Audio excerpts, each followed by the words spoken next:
viewers to join him in games and events in Fortnite. His popularity skyrocketed and he gained tens of thousands of subscribers with these streams, easily breaking 1,000 viewers each stream. He quickly built up a loyal community of fans that would spend countless hours liking his videos, engaging in his chat, and even donating money for the chance to play Fortnite with him. While Vorphy did play the game, most of his streams had a catch. He'd ask his viewers to do more than just like or subscribe. His main demand was to use his special Fortnite creator code when making in-game purchases.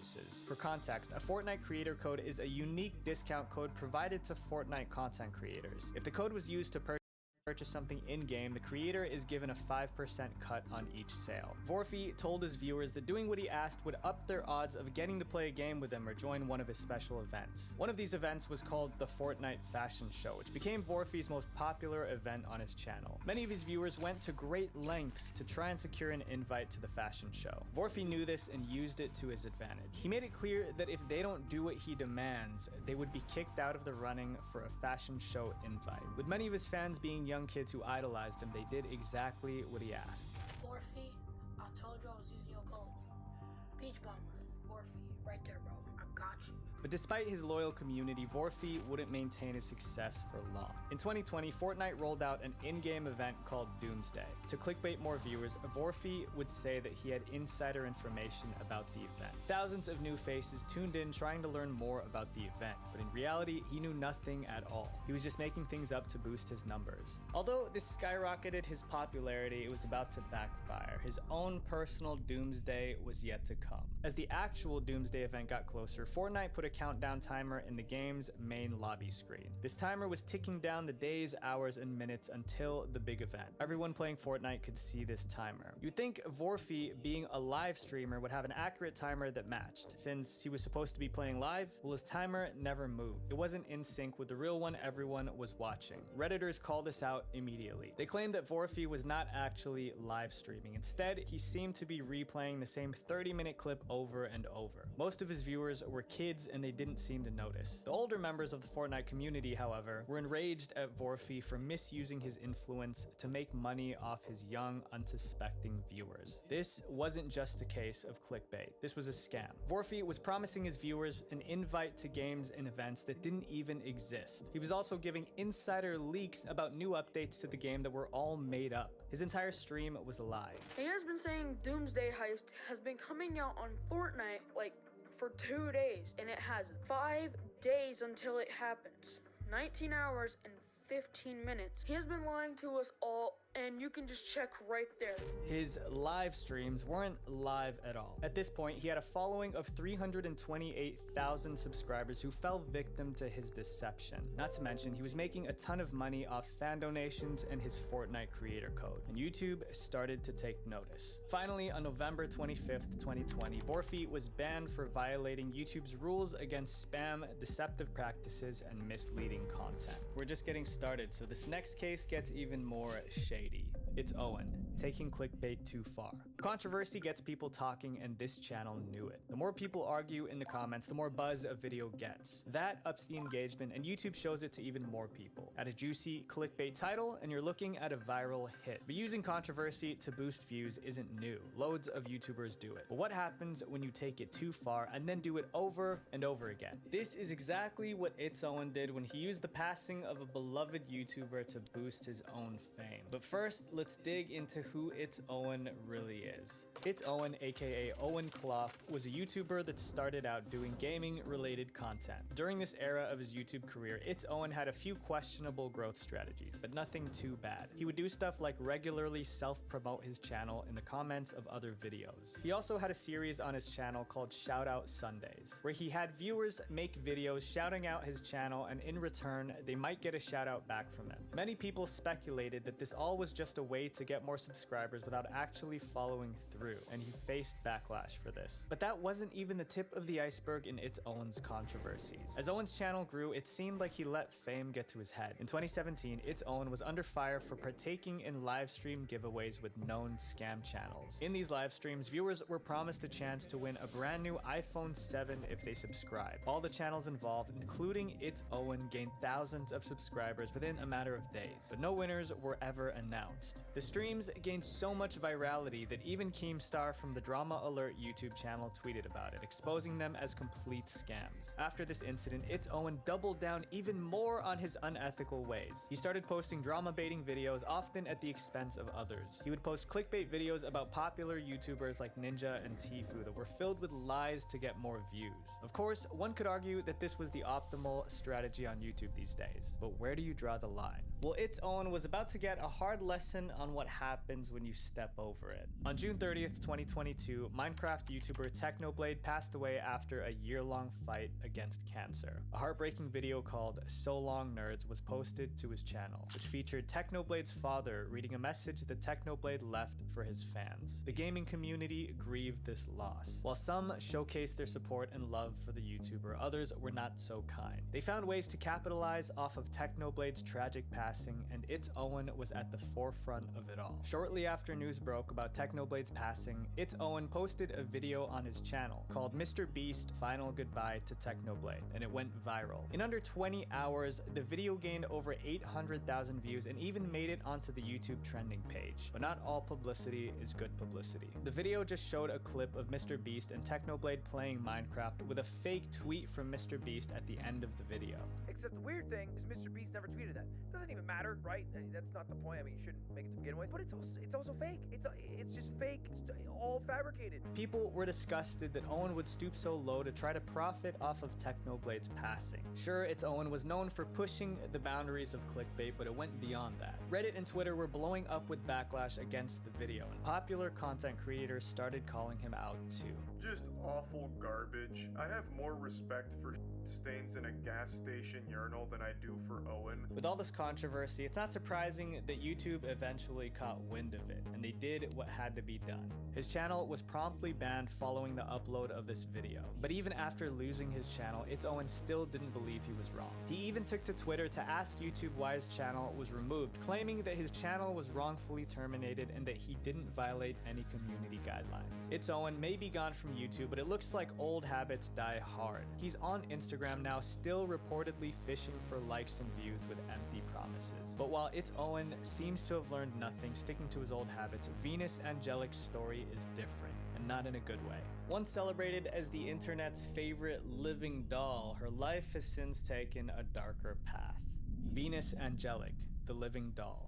To reiterate, It's Owen was clearly a scammer, but he's only one out of millions of cybercriminals, and you could be their next target. Because our lives revolve around the internet, it's important to keep our files safe. We all know someone who's gotten hacked or has had their hard drives fail and lose years of valuable files. And about a year ago, I researched the best way to back up my data. Backblaze for free.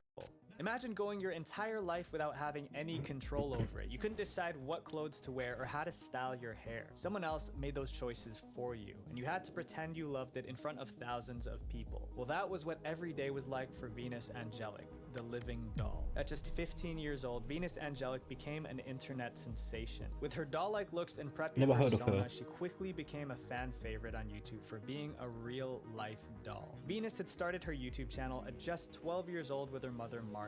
Although the two were originally from Switzerland, they shared a love for Japanese culture. They would eat Japanese food, engage in Japanese traditions, and partake in the latest Japanese fashion and beauty trends. Venus's channel featured content reflecting this Japanese Lolita lifestyle with videos like makeup tutorials and dancing to Japanese songs. On March 2nd, 2012, Venus posted the video How to Look Like a Doll, and it went instantly viral. She shot to social media stardom just 3 years into her It's career. crazy, you just need like one video that goes viral. Venus's mom, Margaret, pulled Venus out of public school and began And you got it, homeschooling her for her safety. The two grew even closer, You built on but that, for Venus, GG. this wasn't a good All the thing. clicks, With all the Venus bunnies. spending most of her time at home, she became closed off from the rest of the world. As her subscriber count kept climbing, her mother, Margaret, started becoming more involved with the channel. She not only began to respond to comments on Venus's YouTube channel, but even launched her own YouTube channel where she would upload content featuring Venus. With Margaret's ever-growing presence on Venus's channel, fans began to wonder who was actually running the show. Was it Venus, the girl we we see in front of the camera, or was it her mother, Margaret, orchestrating things from behind the scenes? Venus and her mother would go on to make several television appearances. The two did an interview at Daybreak in London on April 4th, 2012, which exposed Venus's doll-like persona to a much wider audience. In the interview, people began to notice Venus displaying some strange behavior. She kept a blank expression on her face for the majority of the interview and seemed to be replying with rehearsed answers. When Venus wasn't speaking, she sat there rigidly with no emotion on her face. Viewers began to suspect that Margaret was using Venus for views and internet fame. As the years went on, Venus maintained her doll-like childish persona.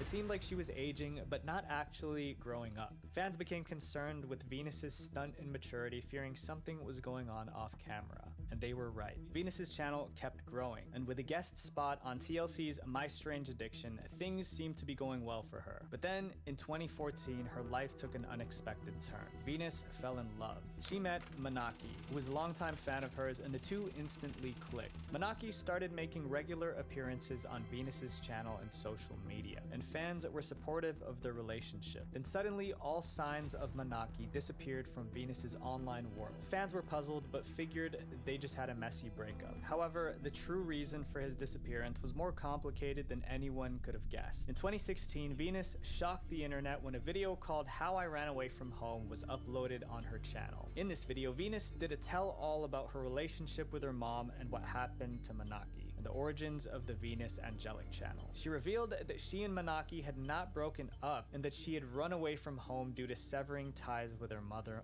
Margaret. Venus would go on to detail how Margaret had practically full control over her accounts, and that it was her mother's idea to create a YouTube channel in the first place. A couple of things that have bothered me since the past few years include I didn't like that my mom posted on my social media in my name things which I would never say. Since Venus was young, Margaret would force her to act like a doll on camera to rake in views, likes, and subscribers. It's a smart Venus had mother. little to no say That's in how you what do was it. posted. It was her mother pulling the strings Monetize behind your the children. Venus Angelic brand. Venus also said that it was hard to say no to her mother because whenever she tried, her mother would use emotional tactics to make her comply. I couldn't just say no because if I say no or that is a bad idea, then she will get really depressed. Yeah. Venus ended the video by assuring her viewers that she changed Emotional, all her passwords, making sure her mother could no longer access her account. Now, for the Blackmailing. first time, Venus was the true owner Sad of story. her social media presence. Margaret, Venus's mother, fired back with her own video titled A Venus Angelic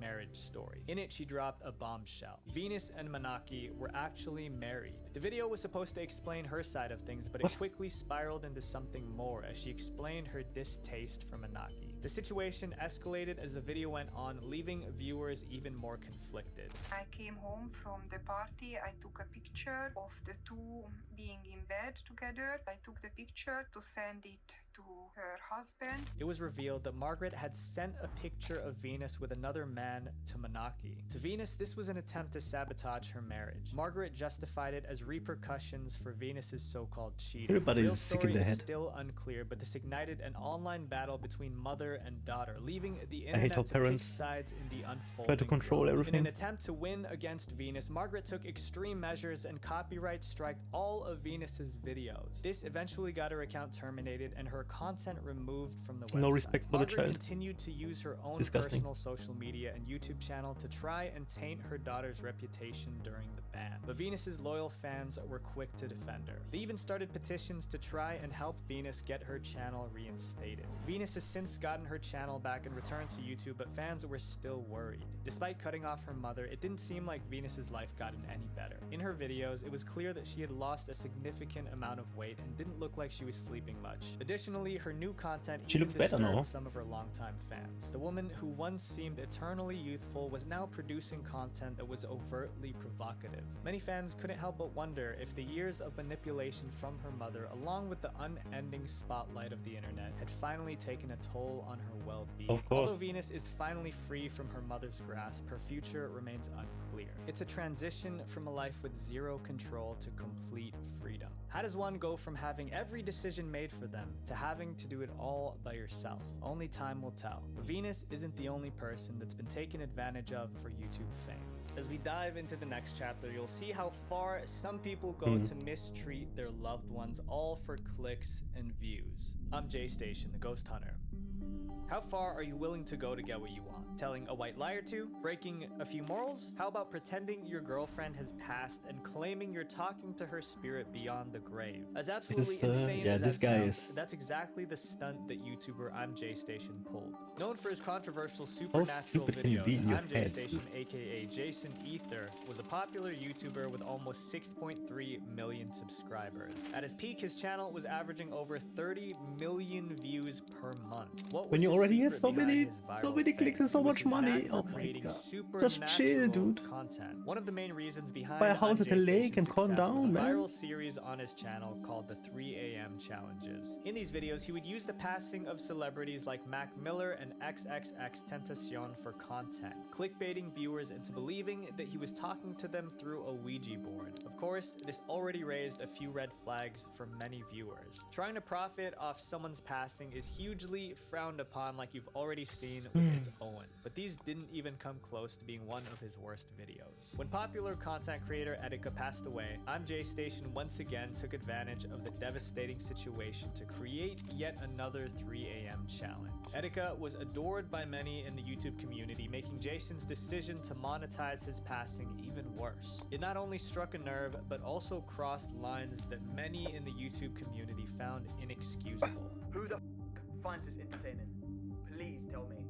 Who finds this entertaining? Because this Still have to shower, it's too cold though. Entertaining. I'm not laughing. I'm not even. I'm gonna die when I get out of the shower. This isn't even funny. YouTube, you really need to look into your YouTube channel. Once he realized how intense the backlash was, I'm Jay Station tried to make some sort of amends. He changed the title of his video to "I'm sorry for what I did, RIP Etika," but the video remained up on his channel. In a move that would ultimately be the tipping point for both his personal and online life, Jason proceeded to up the ante on controversy. This time, it would be the nail in the coffin for both his channel and his relationship. In January of 2020, I'm Jay Station posted a video called "My Girlfriend Alexia Died, Rest in Paradise." Fans were shocked at the news, but considering the nature of his channel, many remained skeptical about the validity of his claims. In the video, he said Alexia passed away from a tragic car accident due to a drunk driver. Despite this soul-crushing situation, Jason wasted no time in shouting out another channel of his called Dream Team. He said that it was Alexia's dream to reach 1 million subscribers on that channel, and he encouraged all the viewers to subscribe for her sake.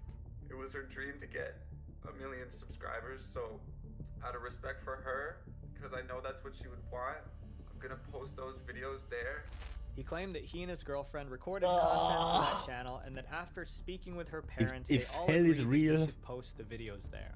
After talking with her parents, we both agreed that I should post the remainder that is some insane shit, dude. On that channel. That is evil, that is diabolical, dude. Jason posted another video where he visited her memorial. This video, contrary to what he thought it would do, only made viewers more suspicious of him. You see, Jason's story wasn't adding up, and he was getting caught in his own web of lies. In his previous video, he stated that Alexia had passed away due to a drunk driver. In this one, he says that she must have crashed into a sign, and that combined with his less than convincing acting skills made fans almost certain that he was faking the whole story. What's poppin', guys? Back with another 3 a.m. challenge. As you guys know, my girlfriend Alexia just passed away in a tragic accident, guys. Nothing says grieving like a clickbait video, right? Wow. Jay Station made a 3 a.m. challenge where he claimed to be talking to his so-called dead girlfriend. If his enthusiastic intro about his girlfriend wasn't enough to prove he was lying, maybe this will. Let's smash the like button right now, guys. 1 like equals 1 prayer for Alexia, guys. Rest in peace. With all these videos piling up, it was getting harder to believe that there was any truth to I'm Jay Station's story. Mudahar from Some Ordinary Gamers looked into the situation. No, I don't have anything by that name on the system. So, in Toronto, nobody by that name specifically has suffered any form of death, right? Mudahar was able to confirm that there was in fact no record of this incident in Toronto with Alexia's full name. The case was closed. I'm J Station was You a can't liar, make this shit up. Alexia is alive. When his hoax was exposed, YouTube quickly demonetized Jason's channel. But people didn't think that that was punishment enough, with content creators like Keemstar and the Nathan NS calling for his entire channel to be completely banned. Not only was his channel failing, but so was his relationship. Alexia turned to YouTube to tell her side of the story, confirming that she was alive and also exposing the truth about the relationship. Multiple DM and video leaks came to light to showcase how badly Jason treated her while they were together. I'm J Station also confessed to his lies, trying to justify them as just part of a YouTube strategy. I thought of the idea of faking Alexia's death and then doing a thing on YouTube, thanking everyone and explaining to everyone it was just to gain attraction. As expected, after so much controversy, no one sided with him. Shortly after, in February of 2020, Jason was arrested due to allegations that happened within his relationship. The I'm J Station channel and all the other channels were terminated a year later on March 12, 2021. While Jason may have used one person suffering for his own benefit, there are channels who have done worse. A channel that's taken advantage of not one, but 50 young people. 7 Supergirls, the reality of child stars. Have you ever wondered what it would be like if you grew up famous? A life where you're adored by millions.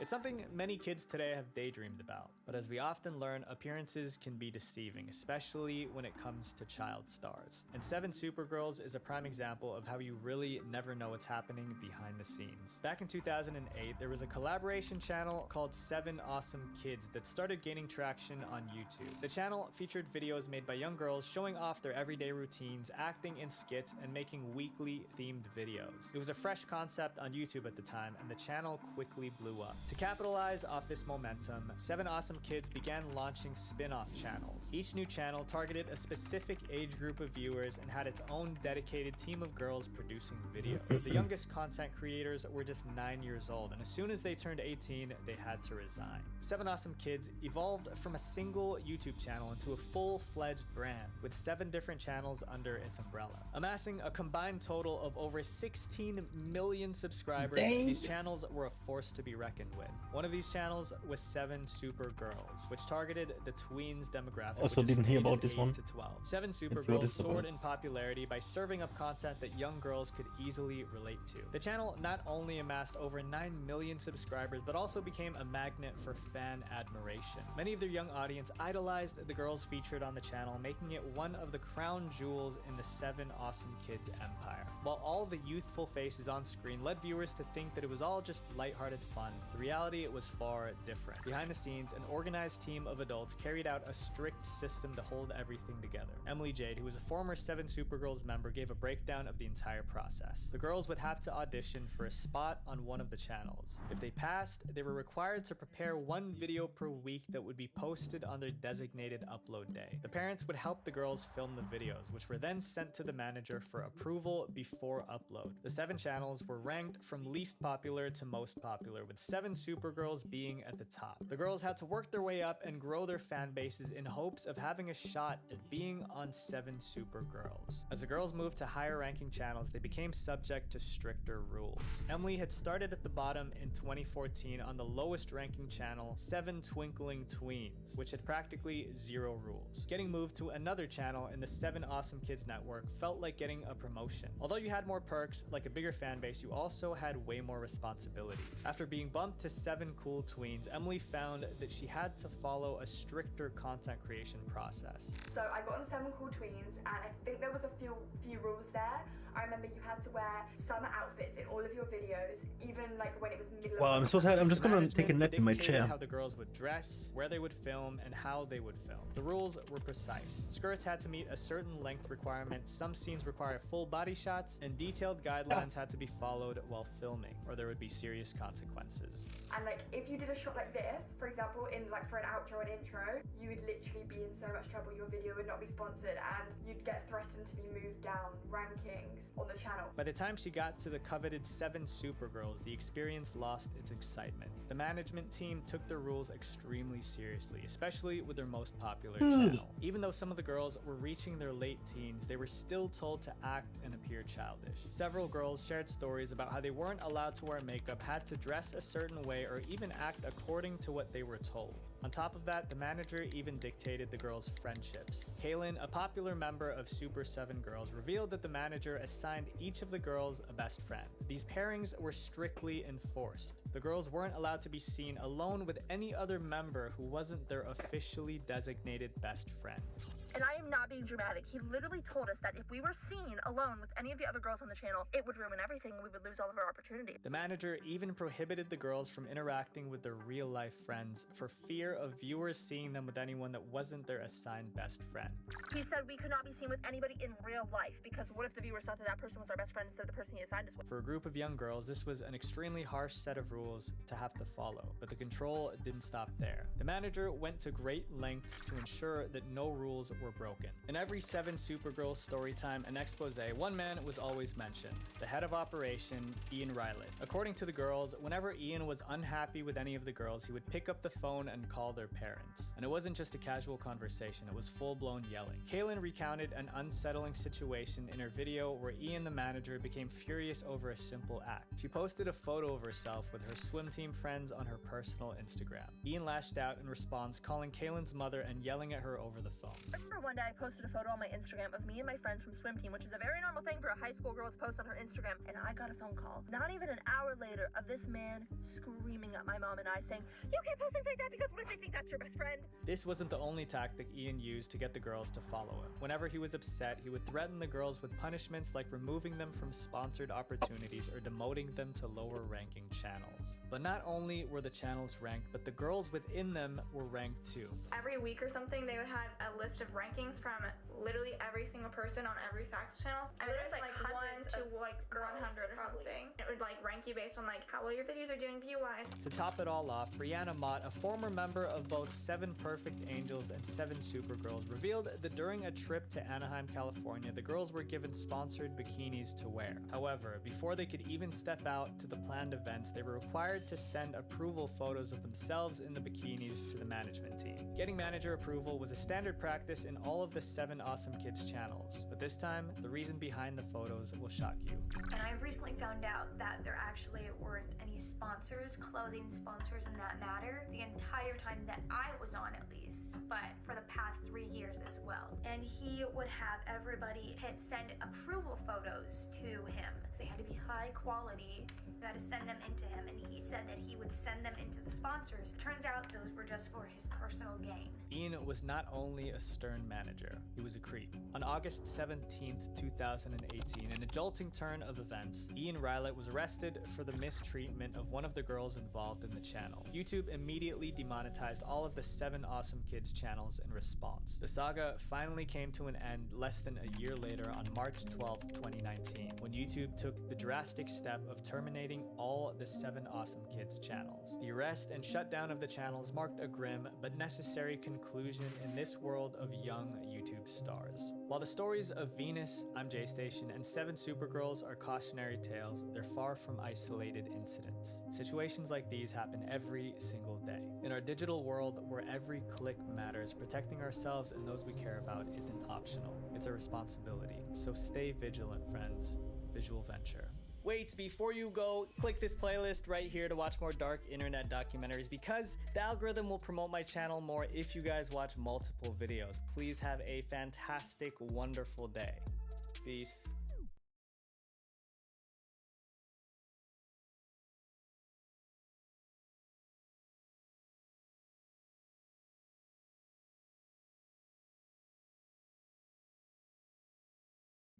Mysterious and seemingly unexplainable videos that today we'll be looking at an eclectic mix. Oh, isn't it wavy? It is. I haven't seen one of his stuff in a while. Mysterious and seemingly unexplainable videos that have made the rounds on YouTube and other video hosting platforms over the years, explaining the context and stories behind some truly enigmatic pieces of content. Let's begin. Conductor, we have a problem. Conductor, we have a problem. Conductor, we have a problem. Conductor, conductor, we have a problem. On the internet, there exists a viral video colloquially referred to as Conductor, we have a problem. It features a seemingly panic-stricken train passenger repeatedly pressing the train car's emergency button in an attempt to contact the conductor, and apparently there was a problem. Conductor, I have a problem. You are the problem, man. Conductor, I have a problem. The scene is pure insanity. Despite no imminent danger seemingly present, he continues to repeat his mantra with palpable fear in his voice. Conductor, we have a problem. Conductor, we have a problem. Conductor, we have a fucking problem. After pressing for some time, the hysterical man moves through the train in an effort to reach the second emergency button in the back of the car. Throughout his trek, the video reveals the rest of the train's now worried passengers, who can be seen issuing concerned glances towards the panicked guy. Some speak up and try to figure out what his deal is with little result. Conductor, we have a problem. Conductor, we have a problem. Conductor, we have a problem. Conductor, we have a problem. Conductor, we have a problem. Conductor, we have a problem. Conductor, we have a problem. Conductor, we have a problem. When he reaches the second emergency button, he begins pressing even more feverishly than before, and for the first time in the video shouts out something that gave a bit of insight into his bizarre behavior. Conductor, we have a problem. Conductor, it doesn't matter. Can you imagine somebody shooting this shit up and you had a problem? It kind of seemed like maybe he was trying to prove some sort of point here, like, hey, the fucking conductor doesn't respond, this emergency thing is useless. Whatever the case, people were freaked out and they weren't taking any chances. A worried rider then asked the man if he had a gun on him, which causes the guy to erupt, pushing the questioner off of him and yelling expletives. Can you imagine somebody shooting this shit up and you had a problem? You got a gun on you? Get off of me, you motherfucker! Given his erratic state and mention of the word gun, everyone on this train starts freaking out, and some openly accused conductor we have a problem guy of having a gun, like he's some kind of unhinged psycho that's about to shoot up the train. And I can't blame them for coming to this conclusion. All hell breaks loose. You got a gun on you? Get off of me, you motherfucker! Back it up, Do you have a gun? Conductor, we have a problem. Conductor, we have a problem. So get off the train now. If you got a problem, get off the train now. By this point, a group of men on the train are demanding conductor we have a problem guy to get off. He does his best to ignore them and continues pressing the button, repeating his signature phrase, until he seems to be physically restrained by these passengers. Get the fuck out. Conductor, I have a problem. Conductor, I have a problem. Conductor, I have a problem. Conductor, I have a problem. You are the problem, man. Conductor, I have a problem. Push emergency to talk. Conductor, I have a problem. Conductor, I have a problem. Conductor, I have a problem. Conductor, I have a problem. While being pried from the emergency button, conductor we have a problem guy yells louder and louder to no avail, as the group of concerned citizens attempt to corral him off the train. The video ends with one of the men covering his phone and everything goes to black. You're the problem, my friend. They're holding the door. Get the fuck out. They're holding the door. Come on, big boy. Come on. Not the fight. Don't fight. Don't go on this level. I have a problem. The problem I have. The problem I have. This insane video has been shared around the internet for close to 10 years now. It has intrigued people not just because of what's shown in the video and the memeable conductor we have a problem catchphrase, but also for the questions that remain about what isn't shown in the video.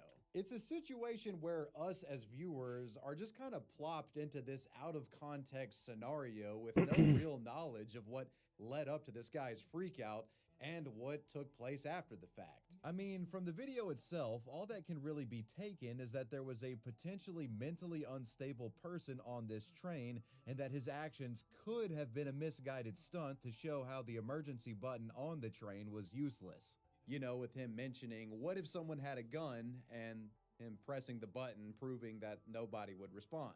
Whatever the case, conductor we have a problem has become in many ways an internet mystery.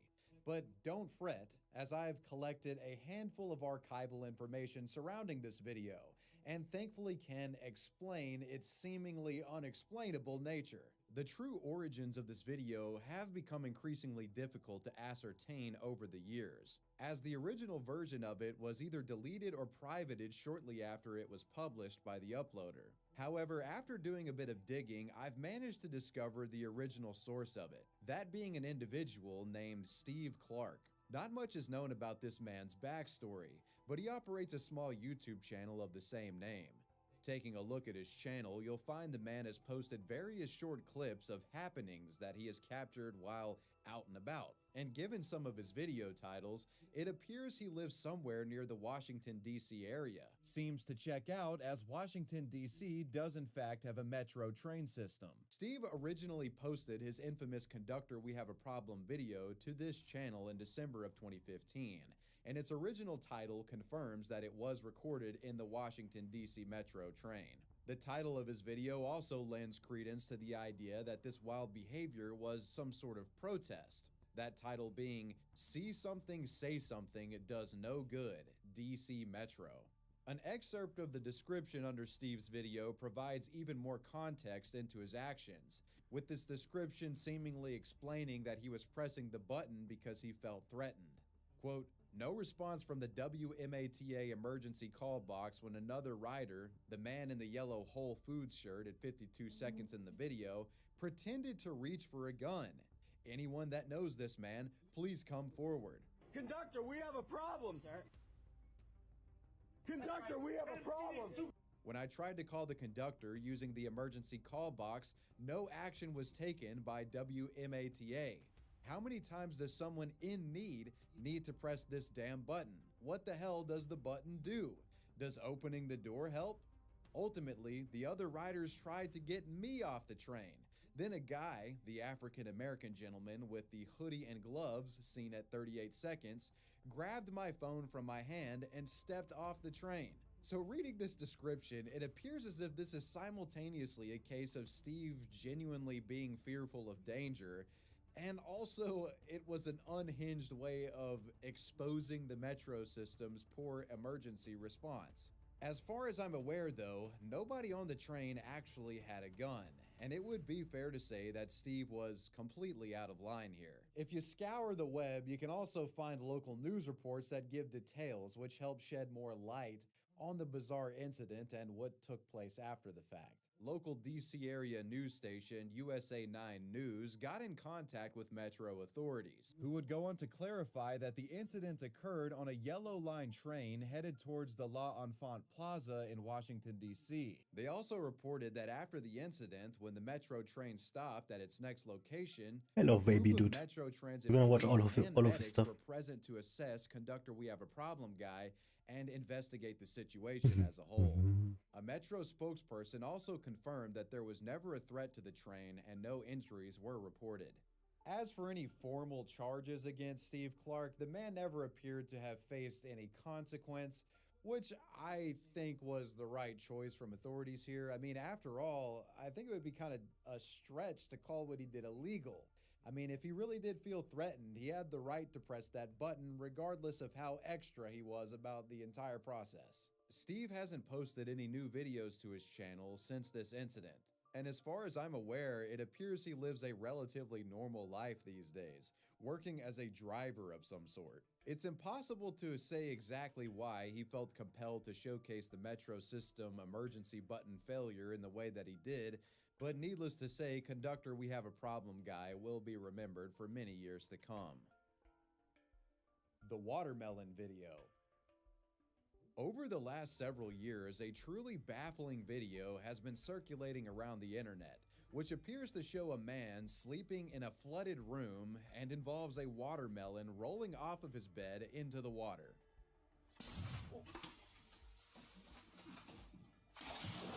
The most popular YouTube version of this video was uploaded in 2021 and has accumulated over 17 million views.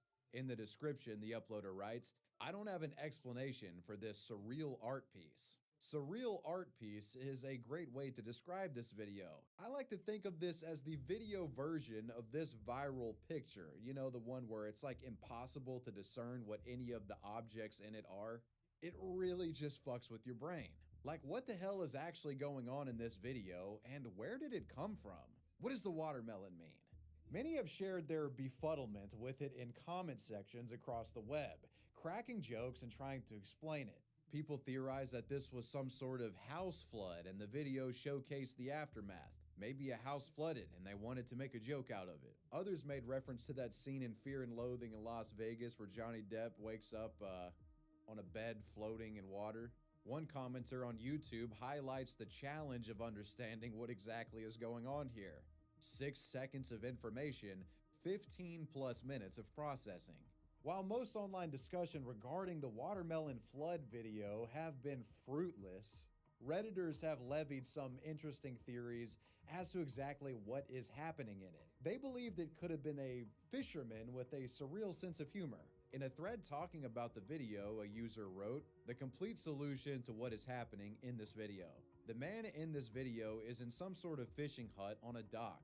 Fishing rod in background supports this. The watermelon is in the bed, as it is a dry surface and where insects cannot reach it since it's under the sheets. The log has a water bottle attached to it, which was dripping empty until it can't hold the log back, forming a makeshift alarm clock.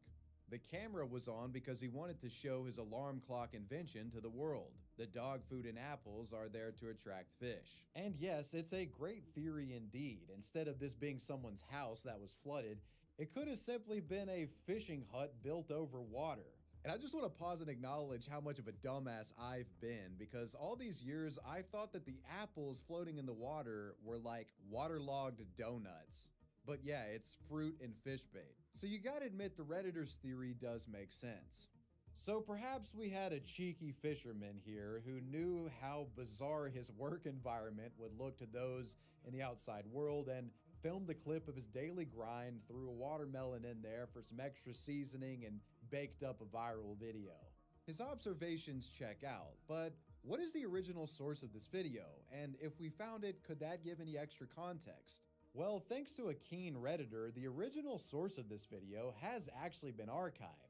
Turns out it comes from a TikToker living in a fishing hut somewhere in Southeast Asia. In a comment from the subreddit r/blurstimages, a Redditor chimed in to a thread that was discussing the watermelon hut video, seemingly providing an answer to the question of who was the original poster. Quote, "It's a fishing town. He's just showing a weird angle of his bedside setup." And then this poster left a link to a TikTok account. The TikTok link posted by the Redditor showcased a man in a similar setup to the watermelon hut video. You got a guy sleeping over some water, that water being filled with fish food. You got a fishing pole set up on his side, and he's asleep. And if you look close enough, you can see similarities in the structure of the room and the bed to the watermelon video. You got the same mattress cover, the same wall color. The power outlet is in the same location, above the bed. Yeah, it's the same fishing hut and the same guy, that user being WD008. WD008 has posted many strange fishing videos like this to TikTok, with the man sleeping on a bed and ejecting fruit from it into a pond below. The guy seemingly documenting his life in a fishing village. Fishing villages that feature fishing huts like this are common throughout Southeast Asia. And while I'm not certain as to exactly what country WD is from, some online have speculated that the fishing village that WD is in is of Chinese origin. WD008 first began posting to TikTok in February of 2021. And a few weeks later, he started uploading videos very much akin to the watermelon one, though no fruit was involved initially. Later in the month, fruit starts joining the picture, and well, that's how we get to the iconic watermelon video, and history is made. The watermelon video itself was posted to WD008 on February 17, 2021. Curiously enough, it only has about 14,000 views, which is unfortunate for the TikToker, as re-uploads of the clip have since garnered millions of views on other platforms. Whatever the case, hopefully now you have a better understanding of this absurd video. It wasn't the aftermath of a flood or an avant-garde viral project. It was simply the work of a fisherman sharing a glimpse of his day-to-day work with the internet, albeit with a fruity twist. So while we're here explaining the seemingly unexplainable, have you ever wondered how spam callers get your phone number or how sketchy promotions end up in your email inbox? You have data brokers to thank for that. Right now, your full name, home address, phone number, email, and date of birth is likely floating around on the web thanks to these data brokers, which is potentially dangerous and a privacy issue that you should address. Today's sponsor, Incogni, does all the hard work for you, tracking down the data brokers who have your info online and submitting information removal requests on your behalf. Now, I was shocked to find out just how many data brokers had been peddling my information. Incogni indicated 245 instances of my personally identifying info being on the web, and they sent requests to take down each occurrence. Within a few days, Incogni managed to get my personally identifying information off the internet for good, and many of the brokers were compelled to add me to a suppression list, meaning that they wouldn't be able to get my data in the future. Incogni has been big for me personally, as over the last few months, I've been having massive issues with robocallers on my cell phone. Like, I couldn't figure out where the fuck these guys were getting my number from. Well, ever since partnering up with Incogni, these robocalls have ceased. Apparently there was some broker out there that had my number and was sharing it around. So with all of that explained, it's time to take back your personal data with Incogni. Use code WavyWebSurf at the link below to get 60% off an annual plan. That's incogni.com/WavyWebSurf. The Jewish tunnels. On both YouTube and Twitter, several clips have gone viral, showcasing what have become known as New York's Jewish tunnels. There's been some pretty hilarious discourse around these tunnels, and the videos that come along with that are absurd, to say the least. But what is the story behind these tunnels, and what happened after they were discovered en masse in early 2024? Located at 770 Eastern Parkway in Crown Heights, Brooklyn, is the world headquarters of the Chabad Lubavitch Hasidic Jewish movement. It's an important community hub for the Hasidic Jews within New York. But the building itself isn't what we're interested in, it's actually what lies beneath it. In early 2024, while conducting routine repairs underneath the building, construction workers who were digging and installing new pipes inadvertently broke into what they found to be a 60-foot-long tunnel located underneath the building. It would later be revealed that this subterranean passageway had been illegally tunneled through by Israeli students, digging these tunnels to have quicker access to buildings that neighbored the headquarters and also to have a quick escape back to the New York streets, with them cutting a hole through a ground floor grate, allowing them to have access to the sidewalk. So what is the meaning of all of this? According to the New York Post, the tunnel origins go back as far as 1994, and their creation has been described as a misunderstanding of sorts. Back in the 90s, a rabbi who was a part of this Hasidic Jewish headquarters, a man named Mannequin Schneerson, was seen as a messiah by many within his sect. At some point, the rabbi apparently expressed the need for the headquarter grounds to be expanded so that more students and worshipers could practice there. Now, it's thought that he meant that they should try to get more property, but the students of the sect took what he said a little bit too far and actually started expanding the building's grounds by literally digging underground, digging chambers and tunnels to expand the property, which, in case if you didn't know, was definitely illegal. On January 8th, 2024, after the tunnels had been discovered, those in charge of the building dispatched a group of construction workers who were sent there with cement trucks in order to fill in the tunnels. However, the workers were met with protest when 5 Israeli students jumped into the hole and refused to leave. Authorities then became involved, and multiple skirmishes broke out within the sanctuary as property was destroyed. Reports claim that New York police officers were forced to use pepper spray in order to subdue the large group of Hasidic Jews who had grown irate at the police's attempts to restrain them. Hasidic Jews? It was found that the tunnels caused structural damage to bordering buildings, and the area was closed off momentarily so investigators could assess what to do next and determine how bad the damage was. While this was going on, none of the Hasidic Jewish community was allowed back into their headquarters. A spokesman from the headquarters/synagogue described those responsible for the tunneling to be radicalists from a fringe group within the movement and expressed anguish over the synagogue's closure. Quote, "We pray that they see the error of their ways and they make amends for the harm they caused. Violence and destruction are anathema to everything the rabbi taught." Overall, 9 synagogue members were arrested and a total of 13 were arraigned. Many of the charges included criminal mischief, felony reckless endangerment, and obstruction of governmental administration. On April 10th of 2024, the defendants pled not guilty in Brooklyn's King County Supreme Court. A lawyer defending one of the Hasidic Jews said, quote, "I think students all over the country, sometimes they get a little bit naive. I don't really think there was any kind of criminal intent." Creepy shit in the woods. On October 3rd, 2016, a rather disturbing video was uploaded to the YouTube channel Dateline 420, titled Creepy Shit in the Woods, Part 1 of 2.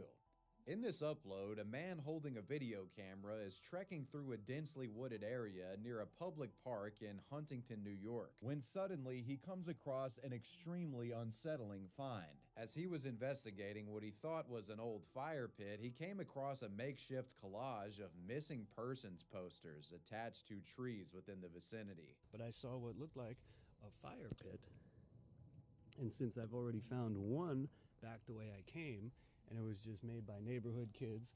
Anyway, I'll cut right to the chase because I might die. I remember this one. What these fucking are. All of the missing persons posters were of completely different people from different states around America. The posters featured missing men, women, teenagers, and children. We got this one. And it's obviously these, you could tell, these aren't new. Like, not just that this is 2012, Noblesville, Indiana. Right? Look at the fucking tape. Look at the water damage. These shits have been hanging up for a while. It was a pretty freaky scene to stumble upon. Could this have been the old campsite of a serial killer and these posters a mockery of his victims? You gotta understand, if that is somebody's property, and I'm pretty sure that it is, considering you can hear the traffic coming from that direction, considering this is the side of the woods where people's property be at. Like, this is bad. One of the most chilling segments of the video involves him moving back a bit to show all of the posters in one shot, in a scene that resembles something out of a found footage horror flick. Let me just, look at that. These are just the ones that I did close-ups of. Another creepy observation made by the hiker was what appears to be the remains of a ramshackle cage crafted from logs that laid off to the side of the abandoned campsite. Or this. Holy shit, I just realized what I'm looking at. The video's not doing it justice, but this bundle of sticks, they're lashed together. That's a cage of some kind, or a hut, or a lean-to or something. As the man takes a second look at some of the missing persons posters, he hears voices in the distance and attempts to quickly get away from the area, which turns into a Blair Witch Project scene of sorts. Stacy Peterson, 23 years old, missing from Illinois, 2007. Oh shit, I heard voices. We have to get the fuck out of here.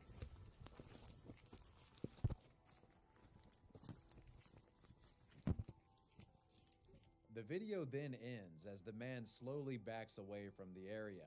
But on the same day of this video being published, a part 2 would be uploaded. In this video, we find the shaken up man decided to return to the harrowing campsite in the woods. He explained that his second trip would be brief, going back only so he could geotag the location and save it to his phone, for the purpose of finding it later if an investigation was needed. I'm not going back there to go back there. I'm going back there because I want to get it geotagged on my phone. As the hiker marked his location using his phone, he again studied the missing posters and the fire pit, and upon closer inspection of the area, made yet another creepy observation. Spotting a shovel, perhaps it was used to bury a body or something. Before leaving, he snagged one of the posters, hoping that there would be fingerprints left on it that could identify the person responsible for this haunting campsite. Shortly after Dateline 420 posted these videos, they started garnering attention, with many in the YouTube comments being disturbed by the presence of the posters. Theories in the comments swirled, with many trying to explain the camp's existence. Everything from a serial killer camp to kidnappers turned cannibals were ideas that people suggested. Or cannibals. Dude, be safe, stay away from these places, or put a hidden camera to catch these mofos. Damn. Well, some elites have large lands in the woods with underground halls. They steal people and use them in sexual and satanic rituals. Look it up. They have professionals who bring people up to them and get paid well. Tranquilizer prop. You get hit, next thing you know, you wake up in some dark place, they bring you out, and it's hell on earth. While theories like this are interesting, it's important to consider the possibility of the campsite being a hoax set up by Dateline himself in an effort to go viral. What was the story behind the freaky campsite and the missing posters? What was going on? After his videos went viral, Dateline 420 would later be identified as New York hiker James Rankin. Shortly after publishing his videos, James reported all of his findings to the authorities, who would become involved in investigating the matter. This action essentially ruled out that James was the person behind this, and he really did actually stumble upon this freaky shit in the woods. In the comments section of a re-uploaded version of his video on Facebook, James would confirm that he talked to detectives. "I've spoken with a detective and showed them the videos. They agree this is creepy, if not suspicious, and will be investigating." As the videos continued to go viral, media outlets reported on the story.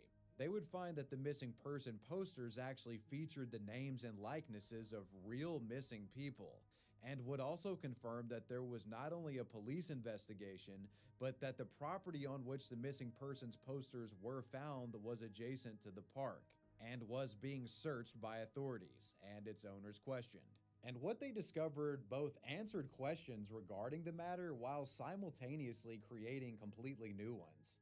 After speaking with police, James would post an update. Homeowner of the adjacent property is claiming this was set up for a Halloween party, and that it would be taken down after Halloween. They are not investigating further. Some initially disputed James's claim, but the facts of the matter would later be confirmed by police. Now this brings up the question of how ethical it is to have a Halloween party where real missing posters of actual missing people are used as nothing more than novelty props. If you're asking me, it's pretty fucked up. James himself was even somewhat disturbed by the finding. Gotta wonder just what sort of person thinks it's okay to use real missing persons posters of people's lost loved ones as party decor. The saddest part of this story was that some of the families connected to the people missing from the posters were actually notified during the investigation, with these families perhaps being given a sense of false hope that a new lead had been found in regard to what happened to their missing relatives, only to later find that it was actually a dead end and their lost loved one was being used as a party prop. That's some pretty dark stuff, man. One commenter who was apparently connected to one of the missing persons wrote, "I don't know who you are or why you posted the video of missing persons, but I am Derek Seehausen's brother's girlfriend. Derek's poster is approximately 3 minutes and 20 seconds into your video. Derek's family and close friends have now been receiving links to this video via our tip site. When you posted the video, you may not have considered the enormous loss experienced by those who knew individuals in these posters. These are real people with real families who have experienced years of tremendous grief. These tragic stories should not be used for the entertainment of others." In the aftermath of the incident, James would venture near the campsite area again to see if any changes had been made to it since his videos went viral. The man reveals that since the last time he was there, the property owners had printed out multiple no trespassing signs to alert any onlookers. He was also notified that the missing persons posters were taken down. However, he couldn't get close enough to confirm for himself. YouTube's mysterious acting videos. Now I'd like to explain a set of videos that have baffled the YouTube community for over a decade now. 5 or 6 stores and the various bizarre acting videos associated with it. You could stop at 5 or 6 stores, or just one. Initially going viral on YouTube in 2013 thanks to re-uploads by a YouTuber named Josh, these videos were a collection of what many believe to be actor reels or botched audition tapes from decades ago, found by someone and haplessly re-uploaded to the web. I can see the Statue of Liberty from here. The clips were edited together in this out-of-context style, and the performances are uncanny to say the least. John, I want a divorce. Divorce.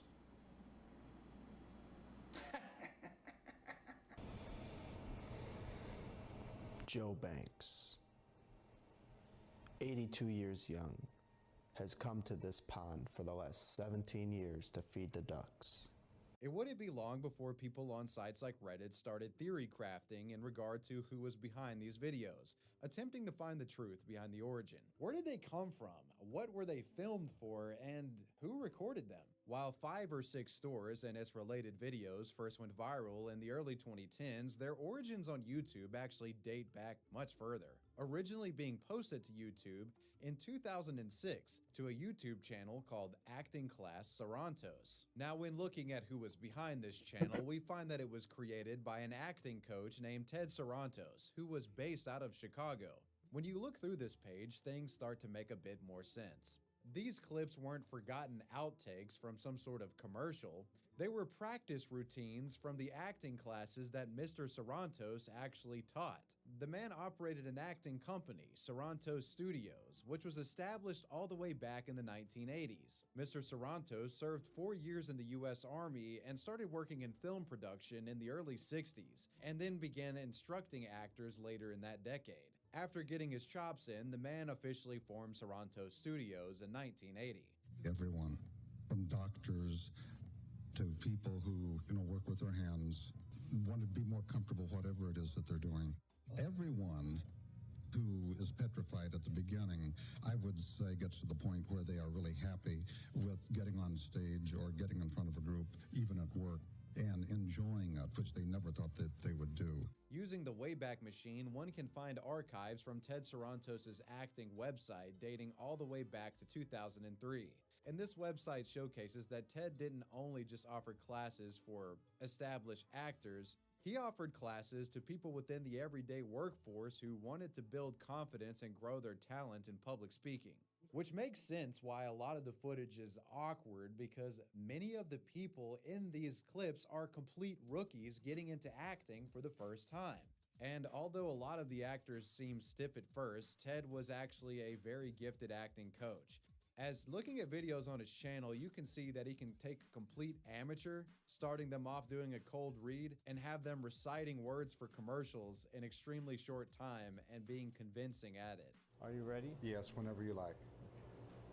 Meat Protein Plus. The Muscle Energy Bar. Okay, you're greatly dissipating your energy by being so concerned with the script. Meat Protein Plus. The Muscle Energy Bar. It's okay, now, that was pretty good. The gesture was brought at the same time the script came up, and so you're not selling the product with that. All right. Meat Protein Plus. The Muscle Energy Bar. It needs definition. The product is important, so you present it. Meat Protein Plus. The Muscle Energy Bar. So what is Sarantos doing now? As of 2022, the website is no longer up, though I did find evidence of Sarantos advertising Zoom lessons for acting in 2021. While I never got in touch with Mr. Sarantos himself, back in 2022, I actually got in touch with 2 of the actors I'm updating all my socials now. in these acting videos. Those individuals being Sandy Gulliver and Harold Dennis. Sandy revealed to me that Mr. Sarantos was actually aware of the viral nature of his videos. And Harold Dennis told me a bit more context about the whole Sarantos studio. From what I remember, he said he started acting and decided that teaching it worked out for him around 55 years ago. I started training with him in January of 2004. His studio was on North Halstead Street, where that link you sent me was taped. He's referring to 5 or 6 stores. It was recorded there. During the COVID shutdown, he closed the school and we held virtual weekly classes on Zoom up until the first weekend in this past January. Classes are done. Harold Dennis continues to teach what he has learned from Ted Sarantos. However, Ted himself has retired. In my last video discussing Sarantos Studios, I was informed that Mr. Sarantos wasn't in the greatest of health. Thankfully, though, as of October of 2023, according to Harold, it seems he's still kicking. A post around this time says, "Today I spent a couple of hours with a mentor of mine, Ted Sarantos. He is retired due to health issues. It's difficult for him to hold thoughts and get what he wants to say out. I spent my Wednesdays training with him for 18 years. In the beginning, Ted offered me a scholarship in late 2003. I accepted it and began my studies with him on January 7, 2004. He said to me, 3 hours of study, 3 hours of work. So for the first 10 years, I went that way. I finally figured out how to clean faster. Anyway, he's not doing so well now. I had the chance to sit with him and talk. We talked about techniques, also about what's happening with me, personally and professionally, just like the old times. We talked about what he's going through now. I showed him the 15-minute viral video about him in Toronto studios that's showing on YouTube. It made him smile. Before leaving, he said in the best way he could that he's proud of me, and with a gleam in his eyes, he raised his frail arms in the air and waved them sporadically and while smiling at me. He was saying, "Go for it," magically. I kissed him on his forehead and exited. I gotta say, it's really cool to know that Ted actually got to see my video that I made about him a couple of years ago. And closing this chapter out, I just want to give a big shout out to Harold and Sandy for their contributions to that first project, as it really meant a lot. And as of just 4 months ago, Harold Dennis posted on his LinkedIn another update with Ted. A mentor and acting teacher for 18 years of mine, Ted Sarantos of Sarantos Studios for acting. I visited him yesterday, and he, as always, wanted to hear about my career. Then we chatted about his health, and we spent the remainder of the time talking techniques. From what I understand, although Ted's health is ailing, he's still kicking and is much beloved by the acting community in Chicago and should be protected at all costs. Jesus Christ is a... One of the most infamous viral music videos in YouTube history is without a doubt Rappin' for Jesus. I preach the word, that's my gig, and I rhyme better than Notorious Big. All the other MCs, I wish them well, but if you live in sin, you burn in hell. Rappin' for Jesus is a seemingly found footage rap video created by a misguided church ministry group, most notable for a line uttered by the church's would-be pastor, Jim Coleric. My rhymes are fly, my beats are sick, my crew is big and it keeps getting bigger. That's 'cause Jesus Christ is my God. What's the story behind Rappin' for Jesus? Some of you watching may have already seen my previous video talking about this subject, but don't click off because there's some huge updates I have to provide, including the identities of the actors behind this infamous rap. Rappin' for Jesus was uploaded to YouTube on February 5th of 2013, posted to a channel called Brian Spinney. The video looked dated and appeared to have likely been recorded in the late 90s or early 2000s. Everything about this music video is just off, appearing as if some elder members of a church were trying to get younger people involved in their service. So in an effort to do so, they unwittingly created this corny rap song to connect with the younger folks, crafting some unintentionally hilarious and cringeworthy bars in the process. Jesus Christ is my name. He's the son of the original G. And he was sent to earth to elucidate the way that we should be. What?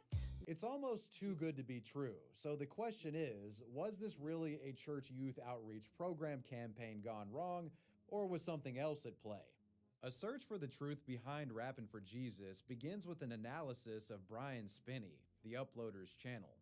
The About section of Spinney's YouTube page says, "Proud father of two, loving husband, and a devoted Christian, Iowa born and raised." Perhaps Spinney was a member of the West Dubuque Church and was the producer of the video. The sentiment is echoed under Rappin' for Jesus' description. Spinney writes, "I helped my pastor make this music video when I was in high school. Thought you guys might get a kick out of it. May the Lord bless and keep you." This description seemingly confirms that the video was much older than its YouTube upload date of January 5th, 2013 suggests.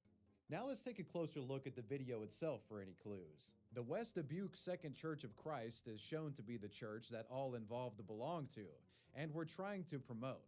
Introductory credits also reveal the supposed identities of the two main performers in the song, those being Pastor Jim Coleric and his beloved rapping wife, Mary Sue Coleric. A seemingly believable narrative, but the Rappin' for Jesus rabbit hole truly opens up when you reach the end of the video itself. After the song wraps up, text appears on screen, inviting the viewer to join the church's youth outreach program, and a link is displayed, westdubukesecondchurchofchrist.org. And when this link is typed in, it does actually work, and you're taken to what appears to be the church's actual website. On the web page, a message from Pastor Jim can be seen thanking the visitor. Other than that, the site seems somewhat incomplete. The only other real area of note is the site's news section, which hasn't been updated since June 15th of 2004. The last message written on the website read as follows: Sadly, our church has closed its doors. It's been an honor and a privilege to bring Christ's message to the West Dubuque community for all these years. May the Lord bless you and keep you always, dear friends. So, case closed? Rapping for Jesus was just some bizarre, misguided project created by Jim, Mary, and Brian for their church that had long closed down, and the footage was just like uploaded years later by Brian in 2013. As hilarious as this thought might be, the truth behind this video is almost as fascinating as the video itself. So, if you step back and take a critical look at this video, the website, the entire package really, there are certain elements that just don't make sense. First off, there is no and has never been a West Dubuque Second Church of Christ in Iowa. It's a fake church, a stock image, never existed, never closed down. The website lied to you. If you enter the church's website URL into a domain registry checker online, you'll find that the website was actually created January 15th of 2013, not in 2004 or before that. Also important to note that January 15th, 2013 is pretty close to the upload date of Rappin' for Jesus. Pretty sus. Another supplemental piece of evidence in proving that this is a hoax is something I actually found myself several years ago when researching Rappin' for Jesus. In the video, you'll find this segment where a stock photo is used in the background during one of the scenes. I actually found out through reverse image searching this stock image that it wasn't available on the internet until at least 2010. So how would these guys have this particular photo if their production was made in the late 90s or early 2000s? This fake website, along with the inconsistencies of the video, it's pretty clear that this was all a big hoax. And this Brian Spinney person, whoever that is behind all of it. Important to note, Brian Spinney, abbreviated, it's BS. Like bullshit. Appears Brian Spinney purposely crafted the site in the music video to seem dated intentionally to make it believable. So what about the performers, though? Now, when it comes to Pastor Jim Kolerick and his wife Mary Sue Kolerick, their names simply cannot be found anywhere. Facebook, white pages, obituaries, you name it. No online record of these individuals exists. These were most definitely fake names, and these individuals were in on Brian Spinney's joke. I mean, the woman's name is Mary Sue. Like, let's get real. With all this information in mind, it makes it 100% clear that Rappin' for Jesus was most certainly a hoax music video project intentionally designed to go viral, and it was quite effective in that regard. This is the conclusion that I reached the last time I discussed Rappin' for Jesus here on the channel, but there were some dead ends that I wanted solved that I simply couldn't at the time. The biggest of which were, who are the actors behind Pastor Jim and Mary Sue Kolerick? Well, thankfully, I'm happy to report that this element of the mystery has finally been solved. Shortly after publishing my original video in 2019, I was actually tipped off privately in regard to these identities, but at the time I decided not to go public with them, wanting to wait for further confirmation. However, it looks like the cat is out of the bag and internet users have pieced together the puzzle. An IMDb page has correctly attributed the actors, Patrick J. Wagaman as playing Pastor Jim Kolerick and actress Elizabeth Ince as playing Mary Sue Kolerick. Patrick J. Wagaman was a relatively obscure theater actor from St. Louis, Missouri, who doesn't have much, if any, involvement in large-scale productions. It would be accurate to say that his most notable performance was indeed Rappin' for Jesus. Sadly, Patrick Wagaman passed away a few years ago in 2021. But we can learn a bit about this man's life through his obituary, which has been shared online. Patrick grew up in East St. Louis, Illinois, and was raised by loving parents in a large family with 3 brothers. Patrick graduated from Southern Illinois University. He married June Osborne on August 7, 1970. Patrick was a man of many talents, ambitions, and goals. He lived a great life, accomplishing so much, including raising a family. He flourished in a range of careers: cook, real estate, paralegal, and advertising sales. Upon retirement, he pursued his true passion as an artist/actor in music, film, and theater. He became well known for his acting in Rappin' for Jesus, as well as many other roles and one-man plays in a local theater. Patrick was vice president of the Lions Club and continually devoted time and money to various charities. He was most recently recognized by local officials for his support of Blue Lives Matter. So what about the pastor's wife, Mary Sue, aka Elizabeth Ince? Well, clicking on her IMDb page gives you a long list of credits for close to 40 performances dating all the way back to 1989. Some of these credits include Demon Wind, The Michael Jackson Trial, Nip Tuck, Mad Men, Days of Our Lives, and in 2021, a film called Superheroes, the movie. She even has her own demo reel that's been uploaded to IMDb. My personal favorite role she was in was a Trojan condoms commercial.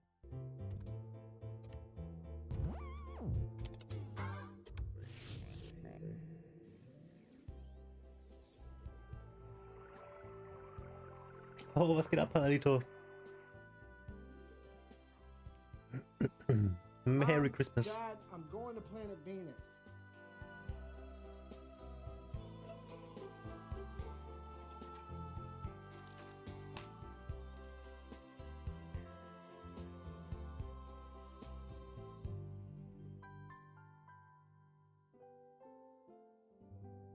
So there you have it. 100% Rappin' for Jesus was indeed fake, and we've also got confirmation on who played the characters.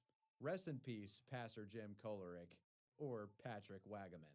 The only remaining mystery in the Rappin' for Jesus story is the identity of the video's creator, Brian Spinney. Was geht ab? I do have a theory, albeit one backed Ich mach entirely gerade by nothing but a vibe I'm getting. alle Socials und alles Obviously, neu. Brian Spinney is a creative alias, which I think Aktualisieren. might just stand for bullshit. You know, BS, bullshit. Many have noticed similarities in Rappin' for Jesus to another massively Dein popular Pulli ist viral fertig, ne? video that is quite similar Wird in gerade style hochgeladen and bzw. execution, geprüft the von Sex Amazon. Offender Shuffle. Sollte jeden Moment auch kaufbar sein. Aber dadurch, dass du Shift hinten wolltest, kostet er 7 Euro mehr. Er ist bei 32 Euro jetzt.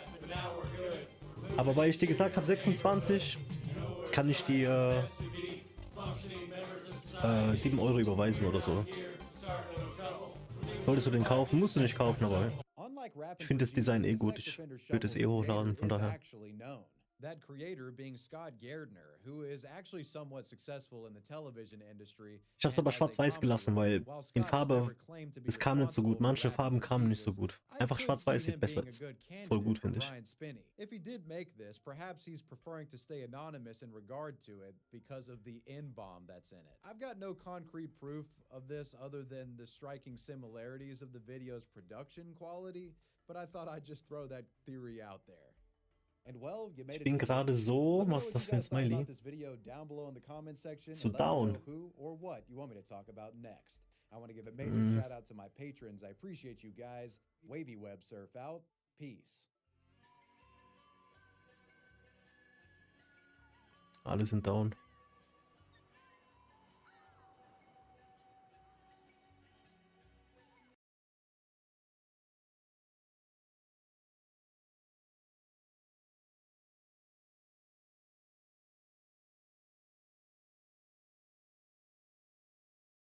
From a portly Punisher Aber with es a ist nichts Comic Schlimmes. Con murder plot, to a redneck Raven cosplayer kidnapping a teen, to a Japanese Joker truly fed up with society, today we'll be exploring the bizarre underbelly of the cosplaying community, discussing a handful of eccentric crimes committed by some of its more unhinged, costumed characters. Anime, gaming, and cosplaying conventions can be some pretty stinky places. Might want to stop the stench with today's sponsor, Mando. Mando is great. It's a high-performance whole-body deodorant that you can put virtually anywhere to stop a stench. And this stuff smells fantastic. I've gotten mad compliments since I started wearing it. They have 4 different scents that are all unique. Bourbon Leather, Clover Woods, Mount Fuji, and Pro Sport. There's an unscented variant as well. So one thing that I really like about Mando is that you really can just put this anywhere. Like let's say you have some package disturbances down there and you just have one. Just click the link and enter code WAVY at checkout to take advantage of that. The Power Ranger Arson Attack. Cosplaying at conventions is a time-honored tradition, with millions across the country regularly participating. Most of the time, it's just a fun hobby that allows otherwise unrelated people to meet up, offering a great opportunity to make new friends. On one occasion, however, a woman was met with a nightmare situation, after a crazed stalker who participated in the community took notice of her. The story begins in January of 2019, when the annual Anime Los Angeles convention was set to take place at the Ontario Convention Center. Anime enthusiasts attended the event, with many showing up in elaborate outfits, cosplaying as their favorite characters. One such individual was Matthew Toyotome, also known as Ninja Lee. He was a part of a Power Rangers cosplay group, and usually dressed up as the Yellow Power Ranger. Taking a look at his social media, Matthew was quite the peculiar figure. Aside from the Yellow Ranger stuff, he often posted photos of himself wielding replica firearms, LARPing as a covert secret agent of sorts, with him hiding behind trees and taking tactical positions behind walls and trash cans. Though odd, his behavior was innocuous. Matthew's true criminality is born out of an unhealthy obsession. Die The Kinder man können nichts began dafür. developing feelings towards a woman in Immer his wieder. cosplaying circle. Her name was Julia. Julia was a member of Matthew's Power Ranger group, and she dressed up as the Pink Ranger. The story goes that Matthew would eventually make his romantic feelings known to Julia, but she wasn't interested and politely rejected his advances. At this point, you would expect that he would simply accept his losses here and move on with his life like a normal person. But if he did, we wouldn't be talking about this guy, would we? Matthew was furious about getting rejected. His anger simmered and boiled over into a full-on hatred towards the Pink Ranger that politely rejected his advances. The deranged man started plotting his revenge, a plan that he would eventually execute during one of the night's festivities at Anime LA Con. On January 16th, Matthew strolled into the parking lot of the Azure Hotel and Suites, where Julia's vehicle was parked. In surveillance footage that was later publicly released online, you can see the man casually smoking a cigarette. Later in the clip, he walks over to her car and pours gasoline all over it before proceeding to set it on fire. Wow. As Matthew quickly left the scene of the crime, flames engulfed the surrounding cars in the lot, causing massive amounts of property damage. This also resulted in the hotel's fire alarms being triggered. Authorities were called soon after, with hotel customers even being evacuated. Holy shit. Local news outlet ABC7 interviewed They got it on hotel camera, patron named clean. Frank Lugan, who had this to say. Like, one of the police officers were cutting through one of the cars. This is crazy. I think one of the people that we actually know, their cars are like Muss mir die completely Kamera melted. nehmen. While nobody had been physically injured, 7 different vehicles in total sustained some form of damage. Despite the fire, police were initially hesitant to classify it as an arson attack, though their opinion regarding this matter soon changed after being provided footage of the guy literally creating the fire by the hotel manager. When questioned, Julia and her at-the-time boyfriend quickly identified Matthew as the individual in the video. The man was soon arrested, being charged not just for the arson attempt, but for his obsessive stalking as well, being given and held on a whopping $250,000 bail. Julia would make an Instagram post detailing the ordeal. Wow, look at thanking the everyone damage. for their support and asking for How contributions did this not to her explode, GoFundMe, dude? which eventually raised over $15,000. Some of the other victims of the fire also asked for donations, with the entire cosplay community rallying together to try to give what they could. Ja, zumindest ist er This nicht guy gestorben was dann, clearly ne? a Weil das disturbed kann echt individual, mies and gehen. I'm thankful that his incel rage only resulted in property damage and that nobody was physically injured or worse. Redneck Raven cosplayer gets prison. Teen Titans is a classic superhero show in the minds of both casual and hardcore cartoon lovers. Adults and children alike found the characters layered and dynamic, with Raven possibly being the Teen Titans best was like, example I was within done the show. Our next subject watching was a cartoons. Raven cosplayer who And then not it came only out. fails to emulate Raven in just about I just every started way chasing pussy. imaginable, but this Titan ironically would help in the kidnapping of a teen. On November 4th, 2022, an unnamed teenage girl was abducted Grabbing by an people by the pussy. 22-year-old man named Kobe Jerome Jordan. He had allegedly picked her up in his truck late at night, bringing her to the home of a woman Being a fucking named people. Molly Michelle Jarrett, who Classic. lived in the town of Pansy, Alabama. Another woman named Destiny Star Lewis was also present throughout this entire ordeal. According to the U.S. Attorney's Office, this kidnapped young girl had initially gone with the man willingly. To this day, it's unclear what the Ja, oder girl's wird gerade relationship bearbeitet. to these 3 adults were. and if it is known, it might be hidden for privacy purposes. However, it can be reasonably assumed that she was on decent terms with them Schauen wir mal, beforehand, wie das rauskommt making am what Ende. happened next all the more shocking. The girl was taken to an abandoned building in Jackson County, Florida. Keep in mind that Pansy is close Die to müssen the gucken, border between the two die states, müssen erst alles meaning prüfen that und they so, ne? hadn't actually traveled that far.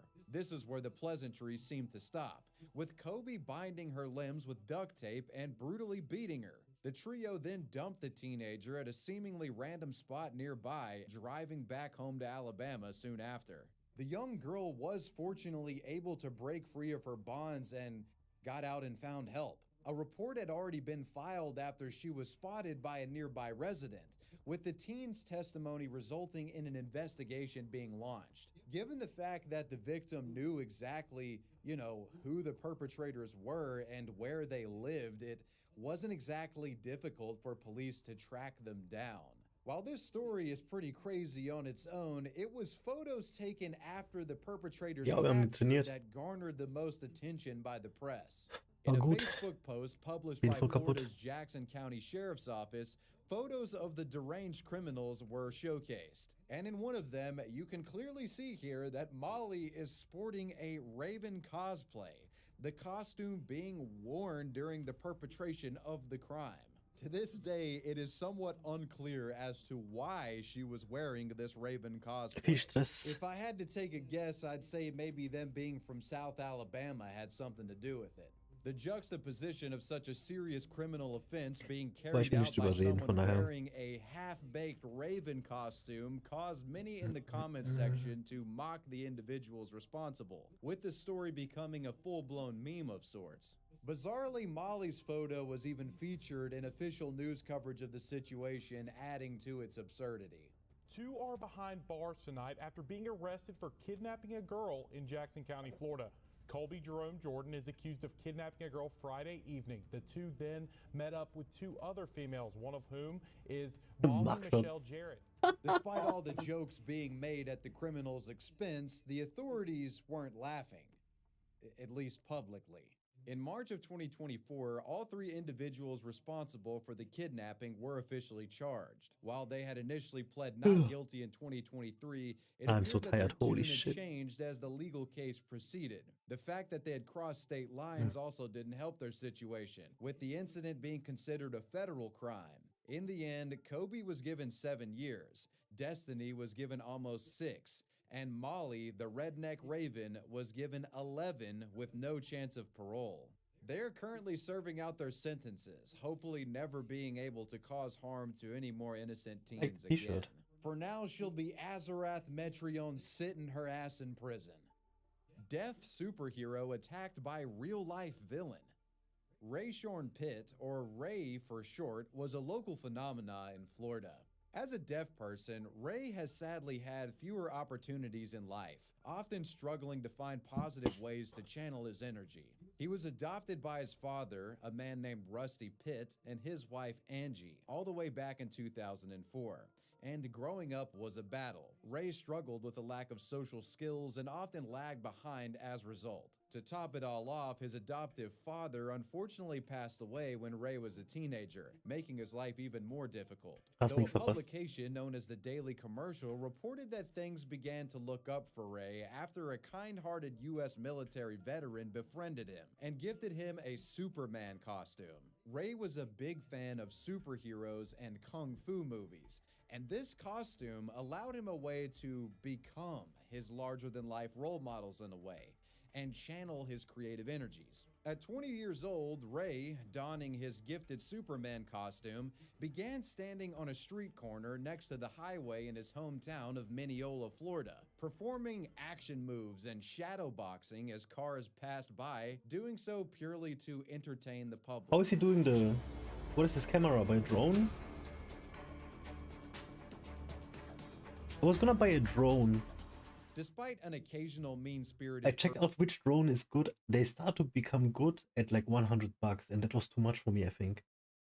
When you can adjust the height easily, otherwise they always stay on one height. It's have to really research. Fun of him, most of the local residents found his presence to Aber be Bull Day positive, war heute. eventually dubbing Ray the Mineola superhero. Overall, it was a positive experience for him. It provided him with an opportunity to express himself, all while becoming a well-known and frankly beloved member of the community. However, this would change in the summer of 2017 when Ray met 26-year-old Tyler McCorvey. This deranged individual, for some reason, had a desire to fight the deaf superhero. According to later witness reports, Tyler was seen mocking Ray's disability before physically assaulting him. The incident was described by a woman who personally knew him in an interview with a local news station. I saw him imitating Ray's moves. In between imitating them, he would hit him for real. Interestingly, a video of the Mineola superhero and the villain does exist online, being posted to YouTube shortly after the story broke by a man named the Rocky Walsh. Yelling at him maybe for being out there doing a Superman thing. Tyler McCorvey was quickly found and arrested, with many baffled as to why he had attacked a beloved local hero. It would soon become clear that the man was extremely unstable mentally. After his arrest, he claimed that he was innocent and hadn't hurt anyone, despite there being clear evidence of so. After this defense didn't work, he started having a complete mental breakdown. Police claimed in later statements to news outlets that the man screamed at the top of his lungs, even going as far as to dunk his head into a toilet while claiming he wanted to die at the police station. According to WESH News, he was eventually charged with 2 counts of battery and aggravated abuse of a disabled adult. Despite the upsetting nature of this story, there was a silver lining to it. Ray didn't let the incident stop him from pursuing his hobbies as a superhero, and he went right back to the same street corners soon after to continue his work shadowboxing and entertaining the public. Because of this and the viral nature of the story, Ray became a sensation overnight, with hundreds of local residents showing their support for him on social media. A Facebook page was started in his honor, and many passers-by gave him drinks and other gifts while he stood out dancing in the hot sun, with cheerful people honking at him as they passed by. I do want to clear one misconception that I've seen about this story online. The majority of news outlets that have reported on this story claimed that Ray was autistic. Just know that according to Ray's mother, this guy isn't autistic, he's simply deaf. As simple as that could be, I guess. His mother, Angie, claimed that he had developmental issues, but denied that it was the result of autism. Though regardless, he was still a disabled adult who had been unjustly victimized. Thankfully, the community came together to support him. While the criminal in this story isn't actually the cosplayer, I did want to include it. The Mineola superhero story is a nice reminder that sometimes strangers can band together to make a positive impact on someone's life. These people came together to support an at-risk individual who they beloved in their town. While it's unclear exactly what the Mineola superhero is up to today, a video has been posted in recent years showing that he's on the same street corner performing his signature moves. Obese Punisher gets busted. One of the most iconic anti-heroes to come from comics is the Punisher. The Punisher took matters into his own hands, often killing criminals as a part of his own brand of vigilante justice. However, the fictional character unfortunately served as the inspiration for a potentially deadly crime that took place back in 2017. Matthew Sterling was a then 29-year-old man who, for some reason, developed a hatred of the actor Jason David Frank. Frank being best known for playing the iconic 90s iteration of the Green Power Rangers character. While his logic was a bit unclear, it seems Sterling's rage was enough for him to want to take matters into his own hands. Matthew Sterling hatched a plot to show up to the 2017 Comic-Con event held in Arizona while dressed up as the Punisher, and he wanted to shoot Jason when he was there, the actor being a scheduled speaker at the event. Matthew also planned to kill any police officers who tried to stop him. The overweight Punisher purchased real firearms and an assortment of other weapons. He geared up and traveled to the convention, arriving on May 25th. The thing is, since realistic guns are worn quite often in cosplays, nobody really gave him much of a second glance. Surveillance footage shows the portly Punisher walking around freely, going up and down the halls without any interruption, though he would eventually draw some attention. The details of how this man was stopped were covered extensively in a lengthy article by the Phoenix New Times. According to this publication, Matthew had avoided numerous security checkpoints and entered the convention with his guns without issue.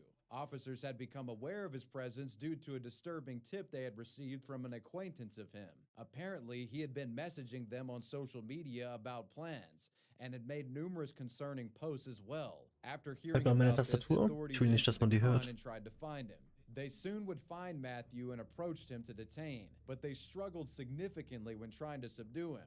This was due to the man's enormous weight. Eventually, though, this guy would be brought into custody. After he was arrested and questioned, it was clear that this guy was more mentally deranged than anyone could have predicted. He seemed to believe he was the actual real-life embodiment of the Punisher. The guy was completely nuts, saying that he had actually previously stabbed Jason Frank, the Green Power Ranger, 15 years ago, and wanted to finish the job. And no, he did not stab Jason 15 years ago. The guy was cuckoo. In true Punisher fashion, he also stated he believed corrupt police officers needed to be killed and that he was the man to do it. After an investigation, it was also discovered that Matthew Sterling had set a reminder on his cell phone to kill the Power Rangers actor on that day of Comic-Con, setting it as like an alert in his iPhone. This bro had the fucking alarm setups for it. Obviously, this was a lot to take in for the media who was reporting on this case. While the incident was certainly very serious, the bizarre nature of his claims, combined with his unique look, caused some onlookers to find the whole ordeal somewhat funny, including myself. A local news outlet seemed to subtly mock him in their report, making multiple references about the guy's weight. This guy, as you can see, Matthew Sterling, is a big guy, and we can see him from several angles on that day as he walked through the Phoenix Convention Center for Phoenix Comic-Con this year. That struggle is not captured on any of the center's cameras. You can see Sterling is massive in size. It did take some time for officers to take him into custody. Jason the Green Ranger himself would soon respond to the incident. In an interview with the NBC News affiliate, he said, "I've already forgiven him. Do I want him to serve jail time and get mental help? Absolutely." The convention director also made a statement to Facebook claiming that the event was now upping its security measures. This included banning props of any kind in an effort to prevent weapons from sneaking through again. This resulted in a significant amount of backlash from attendees in the comments, with many feeling that it was an overreaction. Why don't you ask Jason Frank? I think he would say it's not an overreaction. I think anybody looking at this rationally would say that it was probably a pragmatic choice to ban the fake replicas just for this con.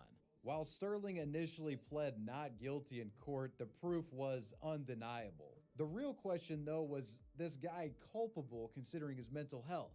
Given the fact that he was clearly mentally ill, his lawyers sought an insanity plea on the basis that he didn't know he was doing anything wrong when perpetrating his deed. In an article by AZ Central, it was revealed that an initial psychiatric evaluation determined Sterling might have had schizophrenia. During the trial, his lawyer, Dwayne Cates, stated, "His psychosis seems to struggle between being Batman and the Punisher, which is significant because Batman does not kill anyone while the Punisher does." In late 2020, Matthew Sterling was sentenced to serve over 25 years in a mental hospital, where he remains today. In the end, it was fortunate that he hadn't actually harmed anyone and that he was caught before he could do any real damage. The Japanese Joker attack. In 2019, the Joker shocked the world with its dramatic and unique take on the iconic supervillain. Instead of being a criminal mastermind, the humble yet insane This movie was so bad, so overrated. As a mentally ill loner who committed heinous crimes after completely snapping when society pushes him to the brink. Now, you guys remember this with a lot of chatter about would this movie cause real-world violence, and for the most part, that proved not to be the case. But an incident did occur in 2021 that very much mimicked the actions of the supervillain. In October of that year, a then 24-year-old man named Kyoto Hattori boarded a Japanese subway train. Without warning, he pulled out a knife and began attacking passengers. He then would start a fire using lighter fluid that he had on hand, Look at this. causing smoke to fill the entire car. Look at the knife, Passengers could holy be shit. seen in videos of the If there was some incident running someone in with a knife doing this kind of climbing out of things, the subway I would car fucking windows like after it go to him completely and do stuff, but If the knife is this big, he can just wildly swing at you. You're gonna get cut. You have to like take your clothes and somehow like make a shield and like be really rough with him. In the end, he managed to cause Butt minor fucking injuries immediately. to 16 people, with one 72-year-old man being hospitalized Oh, good after thing nobody it was died. revealed he Holy was shit, dude. stabbed. The ordeal Fucking lunatics, caused quite man. the media stir, not just because incidents were rare like this in Japan, but because the guy was dressed like the Joker. Footage later surfaced of Kyoto smoking a cigarette while riding in the subway train car, seemingly fully LARPing as the Joker. When questioned, he claimed that Not he even idolized smoking. the Joker and had He's wanted puffing. to kill as many people as possible. Apparently, in true Arthur Fleck Joker fashion, Kyoto claimed that he had been driven to this violence after hitting a breaking point. Would you run or With the would you stress fight of him? Society and drama in his personal And then he life shows you the knife. resulting Would you in still fight hitting him or would you rock run? bottom. According I would to an still fight him, article by dude, the but I would Japanese also news get a company weapon. FNN, he had been devastated with grief after his girlfriend of 9 years broke up with him and married someone else just 6 months later. And after that, he went Joker mode. He had also been transferred to a different department at his job after making a mistake, causing him to become borderline suicidal. When asked in court why he chose to imitate the Joker, he stated this: "I wanted to become like him. The Joker doesn't value human life. He doesn't think anything of hurting people. I thought I couldn't commit murder unless I had that kind of feeling." It's an interesting case study, with the bizarre nature of the Cringe. crime causing it to gain even more attention. The BBC released a think piece on the situation soon after, analyzing the cultural reasons as to why the event occurred, and commented on Japanese society in general. The article makes a point that several other similar attacks had occurred in the past. One particular incident from 2008 is mentioned when a man drove a truck into a crowd of people and began stabbing them. His reasoning for the attack had been similar to Kyoto. He faced pressure in his personal life, seemingly became suicidal, and then took his frustrations out on society. When questioned by the author as to why he dressed up like the Joker, a Japanese criminal psychologist had this to say: "He is a distorted attention seeker. By dressing up as the Joker on Halloween night, he thought he will stand out more. By acting like the Joker and saying he looked up to him, he can get more attention from the people. I don't think he decided to copy the Joker because he saw the movie." Kyoto Hattori was eventually sentenced to serve 23 years in prison, with the incident still remaining a topic of discussion in Japanese media even to this day. 23 years. And well, you made it to the end. It's like Do you know life. Who or what you want me to talk about next? And I want to give a major shout out to my patrons. I appreciate you guys. Wavy Web Surf out. Peace.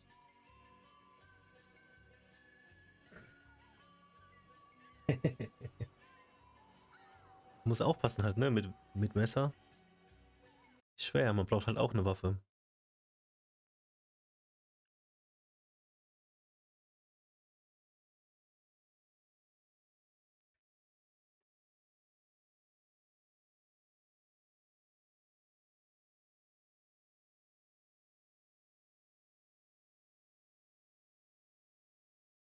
What is this? He killed his wife? If you've watched YouTube Shorts or TikTok in the past few years, there's a decent chance you've come across an individual known as Jin Kid. You speak of dragons as if I don't have an entire hold of solitude to look after. I don't have time for fairy tales. Jin Kid is the creator of the massively popular Skyrim in Real Life series, essentially short sketches where he roleplayed as various NPCs from the game. Jin Kid's series would go on to spawn an entire genre of NPC role-playing videos, with many now making similar videos of their own to this day. He was the picture of internet success, with well over 1 million followers across YouTube and TikTok, and hundreds of thousands of upstart creators trying to mimic his style. I cannot teach you that shout because I do not know it myself. But behind all the viral videos and characters portrayed in them was a deeply disturbed and violent individual.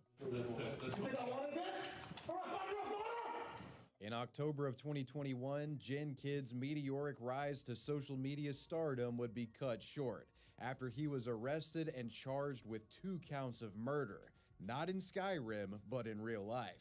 So how did Jin Kid go from Hello, this is silly... Liam here from Goldline. I'm here today to show you how to turn the hourly chime off on your Goldline stopwatch. It's a pretty common problem people have had, and the instructions are a little unclear, so I'll show you how to do it here. First, you'll want to make sure you're at the clock screen. So if you're not there, just cycle through your menu. So you got your timer, your alarm clock, the menu for setting your clock, and your regular clock here. Okay? Once you reach that menu, you want to hold split and reset. And if your hourly chime is on, you will see the days of the week appear at the top. And it also shows you your alarm clock. Once you go over and click mode, it will go and make those days of the week disappear. By doing that, that turns off your hourly chime. Now you can release, split, and reset, and you are now ready to use your stopwatch. Motherfucker. Okay. Niche social media sketch creator to wanted criminal facing life in prison. Ali Nassar Abulaban, more popularly known as Gin Kid, was born in Staten Island, New York on the 18th of May 1992. His mother was just 15 years old when he was born. Kämpfen ist, da hätte ich gar keinen Bock drauf. Being often picked on by his father, who was physically abusive towards him. At 14, he was diagnosed with ADHD, which reflected poorly on his school performance. Following high school, he went to college for one semester before dropping Ich out gehe ja to keinen pursue Tipp a career in the den Air Leuten auf die Force. Fresse hauen. It's here that he met his Wenn, dann mache ich future nur wife, Sport. Anna, while he was stationed in Okinawa. While a seemingly loving relationship, issues with it cropped up very early on, as he was discharged from the military due to allegations of abuse. Despite this, the two of them would have a daughter together, and Ali would return back to school to become an IT network engineer. Ali first started creating content online as Gin Kid back in November of 2018, that content being singing and rapping. His first notable release was a remix of the song Arms Around You by XXXTentacion. To his surprise, the remix eventually reached around 15,000 views and had positive feedback in the comments. Motivated by this, Gin Kid would continue releasing music, eventually producing original songs of his own. He would go on to create an entire album, in fact, which I must admit has a rather hilarious album cover. As you might expect, given the topic of this video, music would not be the creative endeavor that catapulted Gin Kid to success. Rather, it would serve as more of a stepping stone to his true creative foundation, that being character impressions. In August of 2019, Gin Kid uploaded a video of himself making impressions of various Star Wars characters. It didn't make huge waves at the time, but it clearly showcased that he was at least capable in this regard. I'm looking for a great warrior. Oh, great warrior. Wars, not make one great. About a month after the Star Wars video, he took another crack at acting, making a comedy skit doing an impression of Tony Montana from Scarface, where he gets progressively more into the character as the sketch goes on. You wanna fuck with me? Okay. God, okay. Do you wanna play against? Okay. I play with you. Do you wanna play rough? Okay. Where the fuck is my gun? Gina! Where the fuck is my gun? This was Gin Kid's first video to blow up, getting over 100,000 views, a huge milestone for any new creator. It was at this point that he decided to combine his knack for impressions and his musical talent to create this, an original song sung entirely by him doing a Tekashi 6ix9ine impression. This video was another success, getting over What happened to Tekashi 6ix9ine, dude? Is he in jail? 100,000 views. The lyrics tell a seemingly imagined story about a guy Actually in wanna an know, unhealthy like, what the fuck relationship happened to with this a guy? woman that he was cheating on. Seemingly inconsequential for me to mention. However, I'd argue that this entire song could have been a form of projection, with Jin using Tekashi 6ix9ine as a mask to tell a story about his own personal life and relationship with his girl. But I'm getting ahead of myself. We still have to talk about Skyrim. Sometime in late 2019, Gin Kid would upload the first installment of Skyrim in Real Life, a series where Ali acted like a Skyrim NPC, capturing the various quirks, eccentricities, and buggy behavior of the many NPCs found throughout the Skyrim game, and pretty much every Elder Scrolls game. I've been looking for you. A letter from Jarl Ulfric. Very impressive. Now, where did I put it? Ah, there it is. Well, that's all I've got. Take care. Oh, he's not in jail and he's still alive. Sorry, need something? Look at this shit, guys. You know how much money he has? Look at this shit. He's so ugly and music is bad and everything. I'm not even hating. I'm just saying, like, how can you get so much dough for doing this shit? I want two, dude. And so I'm not even hating, I'm just wondering, like, there is just everything for everybody on in the world, I swear. And for his novel That's creation, crazy. he was handsomely rewarded. Though we can't see what kind of numbers it was doing on TikTok, it got over 600k views. Und dann haben wir nochmal Tekashi 69. Was mit ihm passiert, keine Ahnung. Alle Nachrichten sind fake. Ich weiß nur, Musik ist scheiße, alles scheiße, aber hat voll viel Geld, aber wahrscheinlich ist es auch fake. Blew past the last one, getting 1.2 million views on YouTube. You try mercenary work, might suit you. Hey, watch it. Something going on? Need something?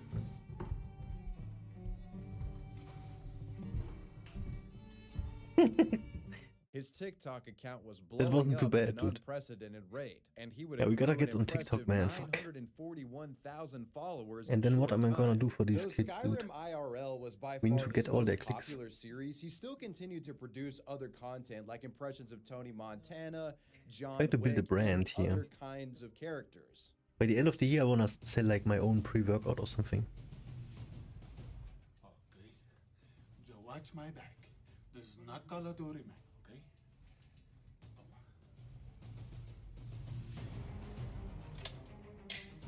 That won't be necessary. Okay, tough guy. Is this the right place? Yeah, man. Take it easy, okay? Relax. For the most part, he was uploading these clips to TikTok, but he was very much active on YouTube and Instagram as well. These three platforms serving as the trifecta hub of anything that would be Gen Kid content. Okay. What can I get? Hey, handsome. What the fuck you call me? Sorry, man. I have a venti dolce caramel macchiato with no ice. What the fuck is wrong with this guy, man? You get him, yo. Ali had everything you could want as a growing creator. He was getting shown love by the YouTube and TikTok algorithms, and even received praise from media outlets who commented on the creativity of his Skyrim IRL series. Even more impressively, his Scarface impressions actually caught the attention of some big-name Hollywood actors, including the legendary Stephen Bauer, who played Manny Ribeiro, Tony Montana's right-hand man in Scarface. The point is, Gen Kid had it going on. A thriving online presence with hundreds of thousands of fans, and a great real-life job to fall back on if things fizzled out on social media. And with all of that stated, now we approach the question, how did Gen Kid fuck all of this up? Well, it's a pretty crazy situation that actually does involve Gen Kid hacking and spying on his own family. And with that said, before we move into this segment, I want to talk about today's cybersecurity sponsor. She's featured in a number of Ali's videos, either holding the camera or occasionally playing a character herself in the content.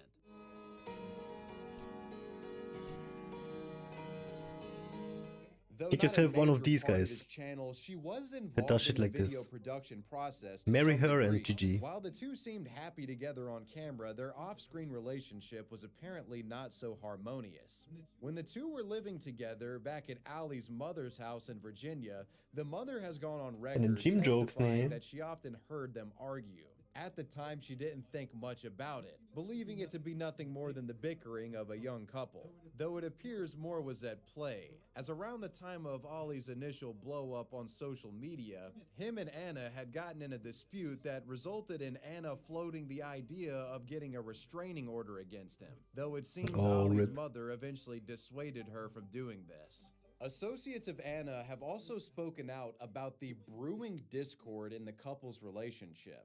According to Anna's friend, a woman named Julia, he was a domineering figure in the relationship, all but forcing Anna to work on the videos with him. She was supposedly quite isolated, with Ollie seemingly not allowing her to have any sort of friends of her own out of jealousy. Of course, dude, look at her.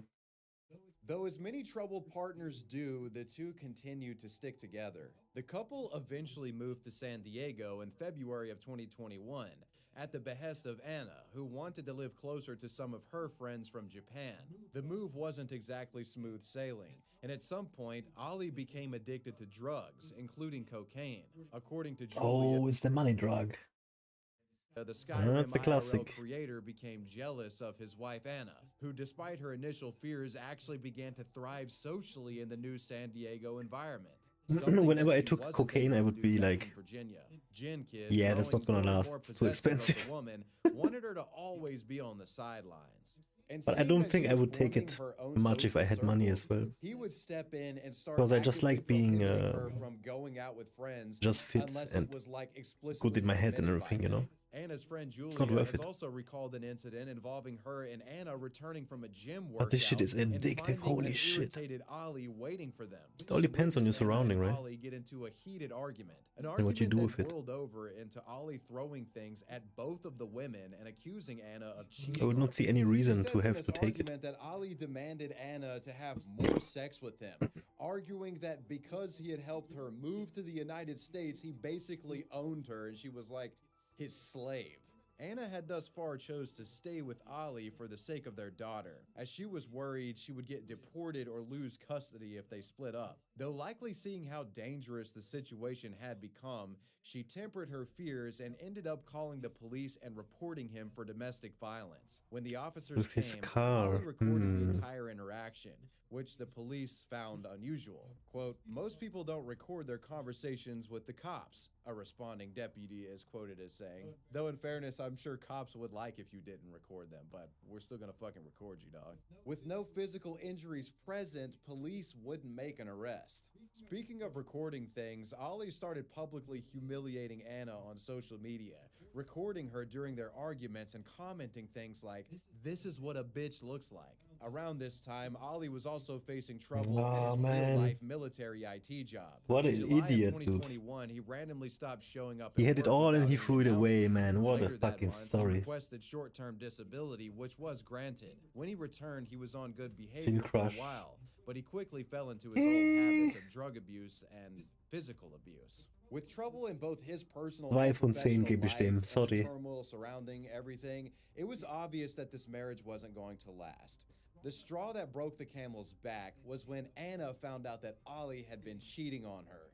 And this was the final transgression. She could stomach no more. Anna began to try the process of separation. She moved with her daughter to a friend's house, leaving Ali by himself in their apartment. She also would go through with getting a restraining order. However, after Ali offered to move to a hotel, she moved back into their apartment, with him not there. But even with a restraining order against him, Ali the Gin Kid would continue to torment his former lover. In the early morning of October 21st, while Anna was out of the apartment, Ali snuck in, taking their daughter's iPad and connecting it to Discord voice chat in order to record and spy on Anna. He also ransacked the apartment, which Anna would eventually notice when she got back and have to clean up. Their daughter was getting out of It's just drugs, man. And insecurities get enhanced and everything. But if you look at the woman, she's a diamond, dude. It's very rough. school soon, and Anna, not He wanting just the child fucked it to up, see man. the What an chaotic idiot. aftermath in the apartment, well, she decided that she just needed to clean everything up as fast as possible, and in order to do that, she needed help. With Ollie secretly monitoring her, Ey, du Jim Anna Bros, calls up a keine male Ahnung. friend named Rayburn Barron and asks him for a favor, that being if he could help her with the cleaning of the house. Ali, hearing Anna calling this man, becomes enraged. He jumped into his car and sped towards the Spire apartment complex where she was located and takes the elevator up to the 35th floor where the room was at. Ollie was seen entering the apartment. Nee, Bro, die sind nicht so gut. Probierst du die gerade an mir aus oder was sind das für Witze? Ollie shot Rayburn 3 times Die sind before richtig pointing the schlecht. gun at Anna and shooting her in the forehead. Both would die from the man's cold-blooded attack. Right after the shooting, Ali contacted his mother, revealing that he had just murdered his wife. The sick social media star then immediately went to pick up his daughter from school. Thankfully, the child wouldn't be harmed, and a few hours later, he was caught and arrested by the police on suspicion of murder. He confessed just 5 hours after the killings took place, and was charged with 2 counts of murder in the first Fucking degree. idiot, man. Despite the confession, he pled not guilty.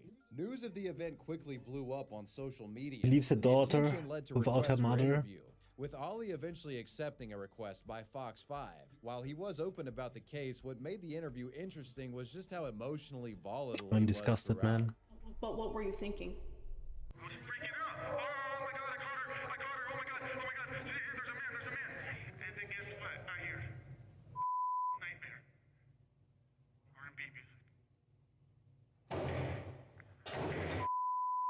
You know what demons he has to fight in jail now? His life is suffering. Holy shit. Interestingly, he also expressed regret for Streaming the shooting, provider. although not for the reasons you might think.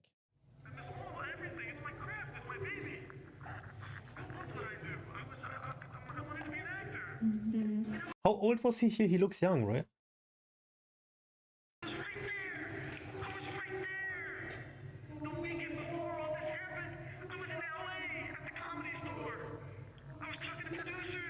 He killed both, man. Yes, even though he's on live television, he can't even feign remorse for killing his own You can wife. never take All a he life, can think guys. about is that he lost his career, and woe is me. Just in case there was any confusion about whether this guy was a good dude or not, That during is a so later sad. interview for a documentary, he apologized I'm so to his sad now. fans for not being able to make more content. What a and pretty issued wife, man. no apology to the families. His priorities were with making fucking Skyrim role-playing videos. The preliminary hearing took place in January of 2022, and according to an attorney present, it quickly turned explosive after a detective had described Anna and Rayburn's relationship becoming more romantic. This led to an outburst from Ali, who started throwing expletives at the judge, complaining about how he never wanted this for himself or his daughter, and how his life was effectively over. Again, is he's over. more focused about his own life than the ones that he coldly took for seemingly no reason. The process of justice dragged on for the next several years, with Ali trying to sow doubt with bouts of incompetency and just seeming extremely crazy throughout all. Oh my God. The court ordered a clinical evaluation for him, during which more of his childhood trauma was brought to light. According to the examiner, Ali claimed to have been beaten by his father using an extension cord, which caused welts on his back. always and the same. trauma. Whatever the case, on May 1st of 2024, the Like trial me, I got started in beaten. earnest and was heavily publicized. Ali But I was facing smart 2 enough life to sentences, with the not look prosecution for the making fault the to case anybody. that this was first-degree murder, But also, while the if I see my defense father, I'm argued gonna break all of voluntary his bones, so... homicide or a crime of passion. The prosecution was allowed to make their points first, and throughout the week, they painted a picture of Ali being an abusive husband. Because he ran away. They interviewed a number of Anna's Fled friends to another who country. testified to Ali and Anna's relationship, that relationship being toxic, according to them. This whole Scarface act was very common back then as well. He just always had to be better than everybody else in the room. He spoke down to a lot of us. It actually kind of made me distance I swear, I myself raised from myself. being- I'm so proud of myself, man. The way I turned out, all my values, everything is good, I believe. I believe like I'm a good person. Just very I don't bother physical and people. verbal. Another friend tried to explain the reason Anna was scared of being deported was partially because Ali had directly threatened her with it. One of the friends cited have respect for earlier, everybody. Julia. She recalled an incident during which she picked up But if you Anna wanna from the fight me, parking I will lot. In kill anger, you. Ali followed them in his car, got ahead of them, and tried to brake check them and swerve them off the road. She called 911 over the matter, but decided not to press I charges, think I turned out nice. hoping that just the police comment Considering, would scare him from doing it again. More hauntingly, the prosecution presented all the shit I all went of the through. recordings of the incident, including the moment the actual shooting occurred and the aftermath.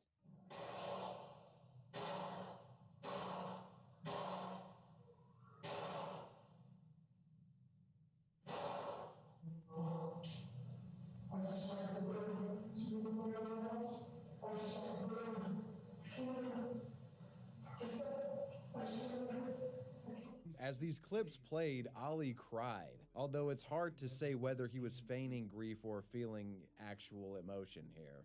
After the prosecution made their case... No. I think he's smart enough. He showed he's smart enough. He's suffering big time.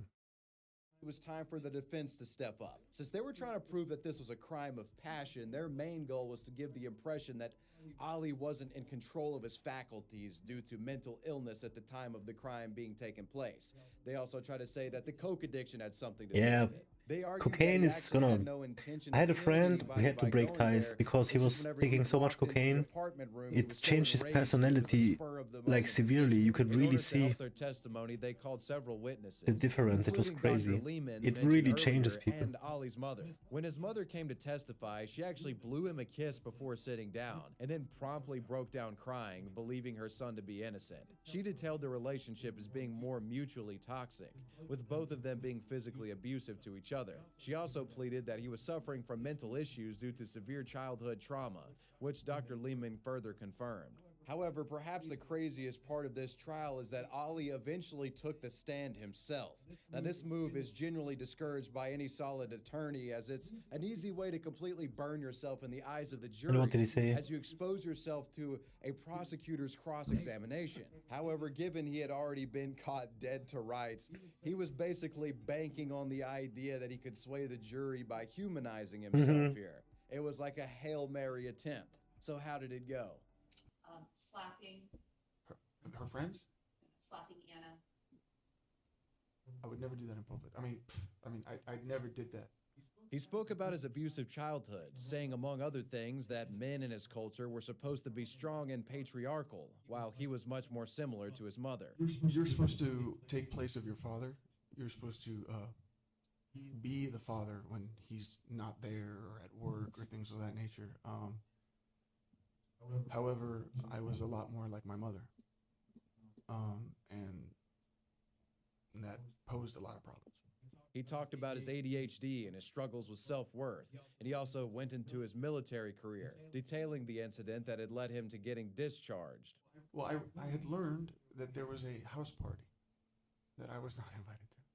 And I show up, and I see one of my staff sergeants sitting down, and I sat with them. I had a beer in my hand, and it had been really troubling me as to, like, why am I not fitting in? What's wrong with me? So I said, hey, Staff Sergeant, can I ask you a question? He goes, sure. I was like, why does it seem like nobody likes me? And he goes, because you're a terrorist. You're a terrorist, In regards to Anna, he argued that he was not nearly as controlling as the prosecution had made him out to be. And he said the most he would ever do was use a firm tone when speaking to her when he was frustrated with the woman. In general, he spoke very little about the actual allegations he was facing during his testimony. Oh shit. And instead threw a giant pity party for himself. Der Trick ist, durchzumachen und dann schlafen zu gehen, wenn du schlafen willst, und dann bist du clean. Weil sonst, du schaffst es nicht einzuschlafen. Du schaffst es bestimmt nicht einzuschlafen jetzt. Wenn es schon seit einer Woche geht, so.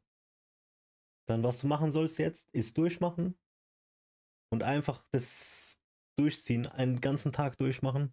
Und dann an dem Zeitpunkt, wo du einschlafen willst, am nächsten Tag, also morgen, was weiß ich, um 10 Uhr, 11 Uhr, 12 Uhr, dann gehst du zu Bett, stehst auf und alles sollte gut sein. So war es bei mir immer. Das hat immer geklappt. Und immer, als ich diesen Ratschlag jemand gegeben hat, hat es geklappt.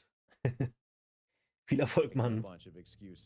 Whatever he hoped to achieve, he was now about to be grilled by Cross, and it went worse than you can possibly imagine. They ruthlessly questioned him, mentioning a number of incidents where Ali had been violent with Anna and other people. This included a time in July when he punched her multiple times and then convinced her not to go to the police with it. They then covered Julia's claim that Ali if you're a man and you beat women, and Anna off the road. He would confirm that you're during just the end scum. of the relationship, Anna often leaned on her friend Julia for support when her and Ali were fighting. On the day of the road rage incident, he was fed up with them commiserating with each other, so he got in his car to fucking stalk If I know you're a wife beater and I'm alone with you in a room,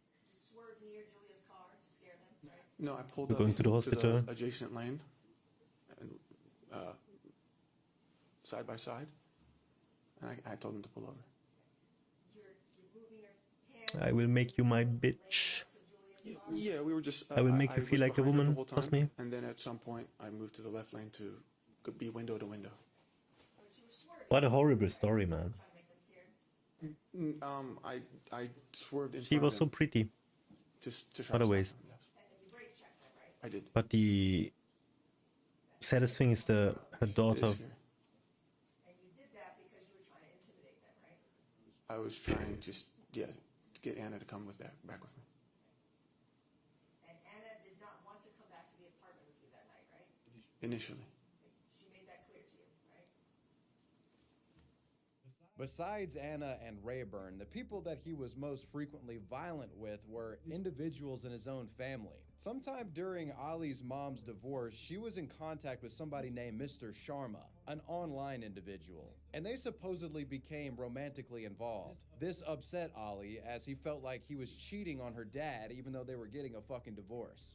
That made you mad, right? It hurt the family, yes, including me. You slapped your mom when you found that out, right? No, I didn't. Anna saw you slap your mom. No, I didn't. Anna saw you slap your mom, right? She did not see that. I shoved her. But you shoved your mom. I did.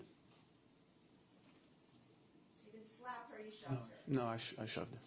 Because you were mad at her for cheating on your dad, essentially, right? She admitted in a very vulgar way in front of my dad yes. So yes. You were mad at her, right? Because you don't like when someone's cheated on, right? That's correct. Without getting too deep into the nitty-gritty, the prosecution did an excellent job in calling him out on his bullshit. All Ali could do was come off as a complete narcissist. In the end, his testimony only hurt his defense, and by this point, there was no doubt where the jury was gonna go. On the 29th of May, the jury found him guilty of 2 counts of first-degree murder, with each charge getting a gun enhancement. Once the ruling was read and the time came to put the cuffs on him, he broke down in court. The date of sentencing was set for the 6th of September, where Ali gave one last plea for mercy, apologizing to the families of the victims and everyone else involved, while reminding everyone that he was mentally ill and needed help. To no one's surprise, the plea fell on deaf ears. When the judge laid down his sentencing, he was merciless, striking out any mitigating factors and refusing to remove the gun enhancements. So the bottom line here is he will die in prison. He will never be a free man. He will take his last breath there.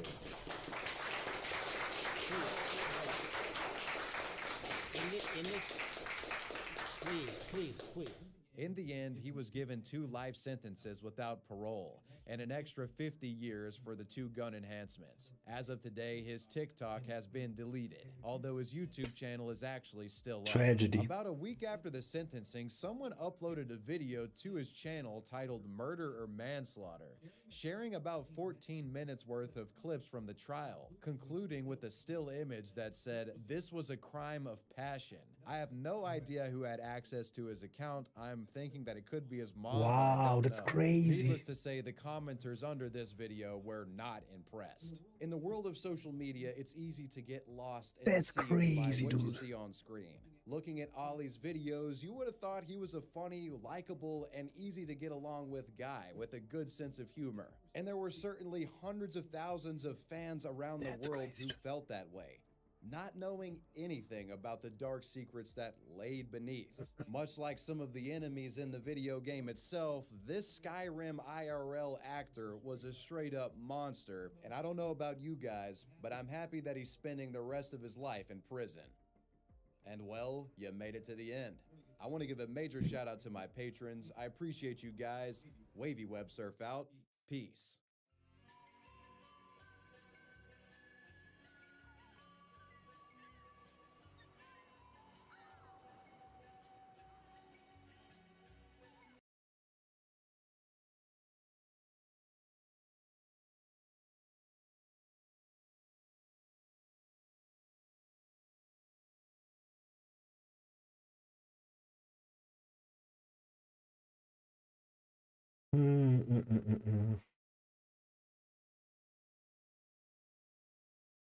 The comments are so bad.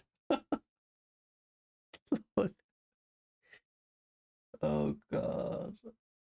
We have to watch something with a better mood now. This was too stupid, dude.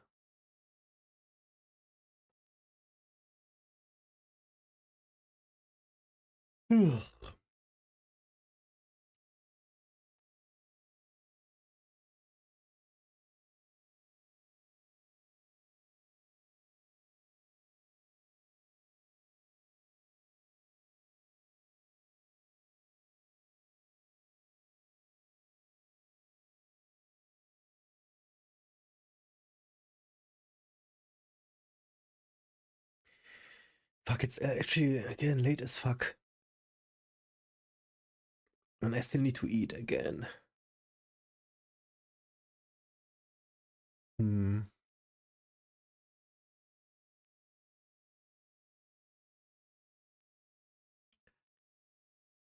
might just lay down. Yeah. Probably the best guess. Thanks for hanging out. Wish you a Merry Christmas. Might come back tomorrow. We did a bunch of stuff today. It was a pretty good day. Got everything done I wanted to do, I believe. Maybe. I think so. Okay. See you tomorrow, guys. GG, thank you. Bye.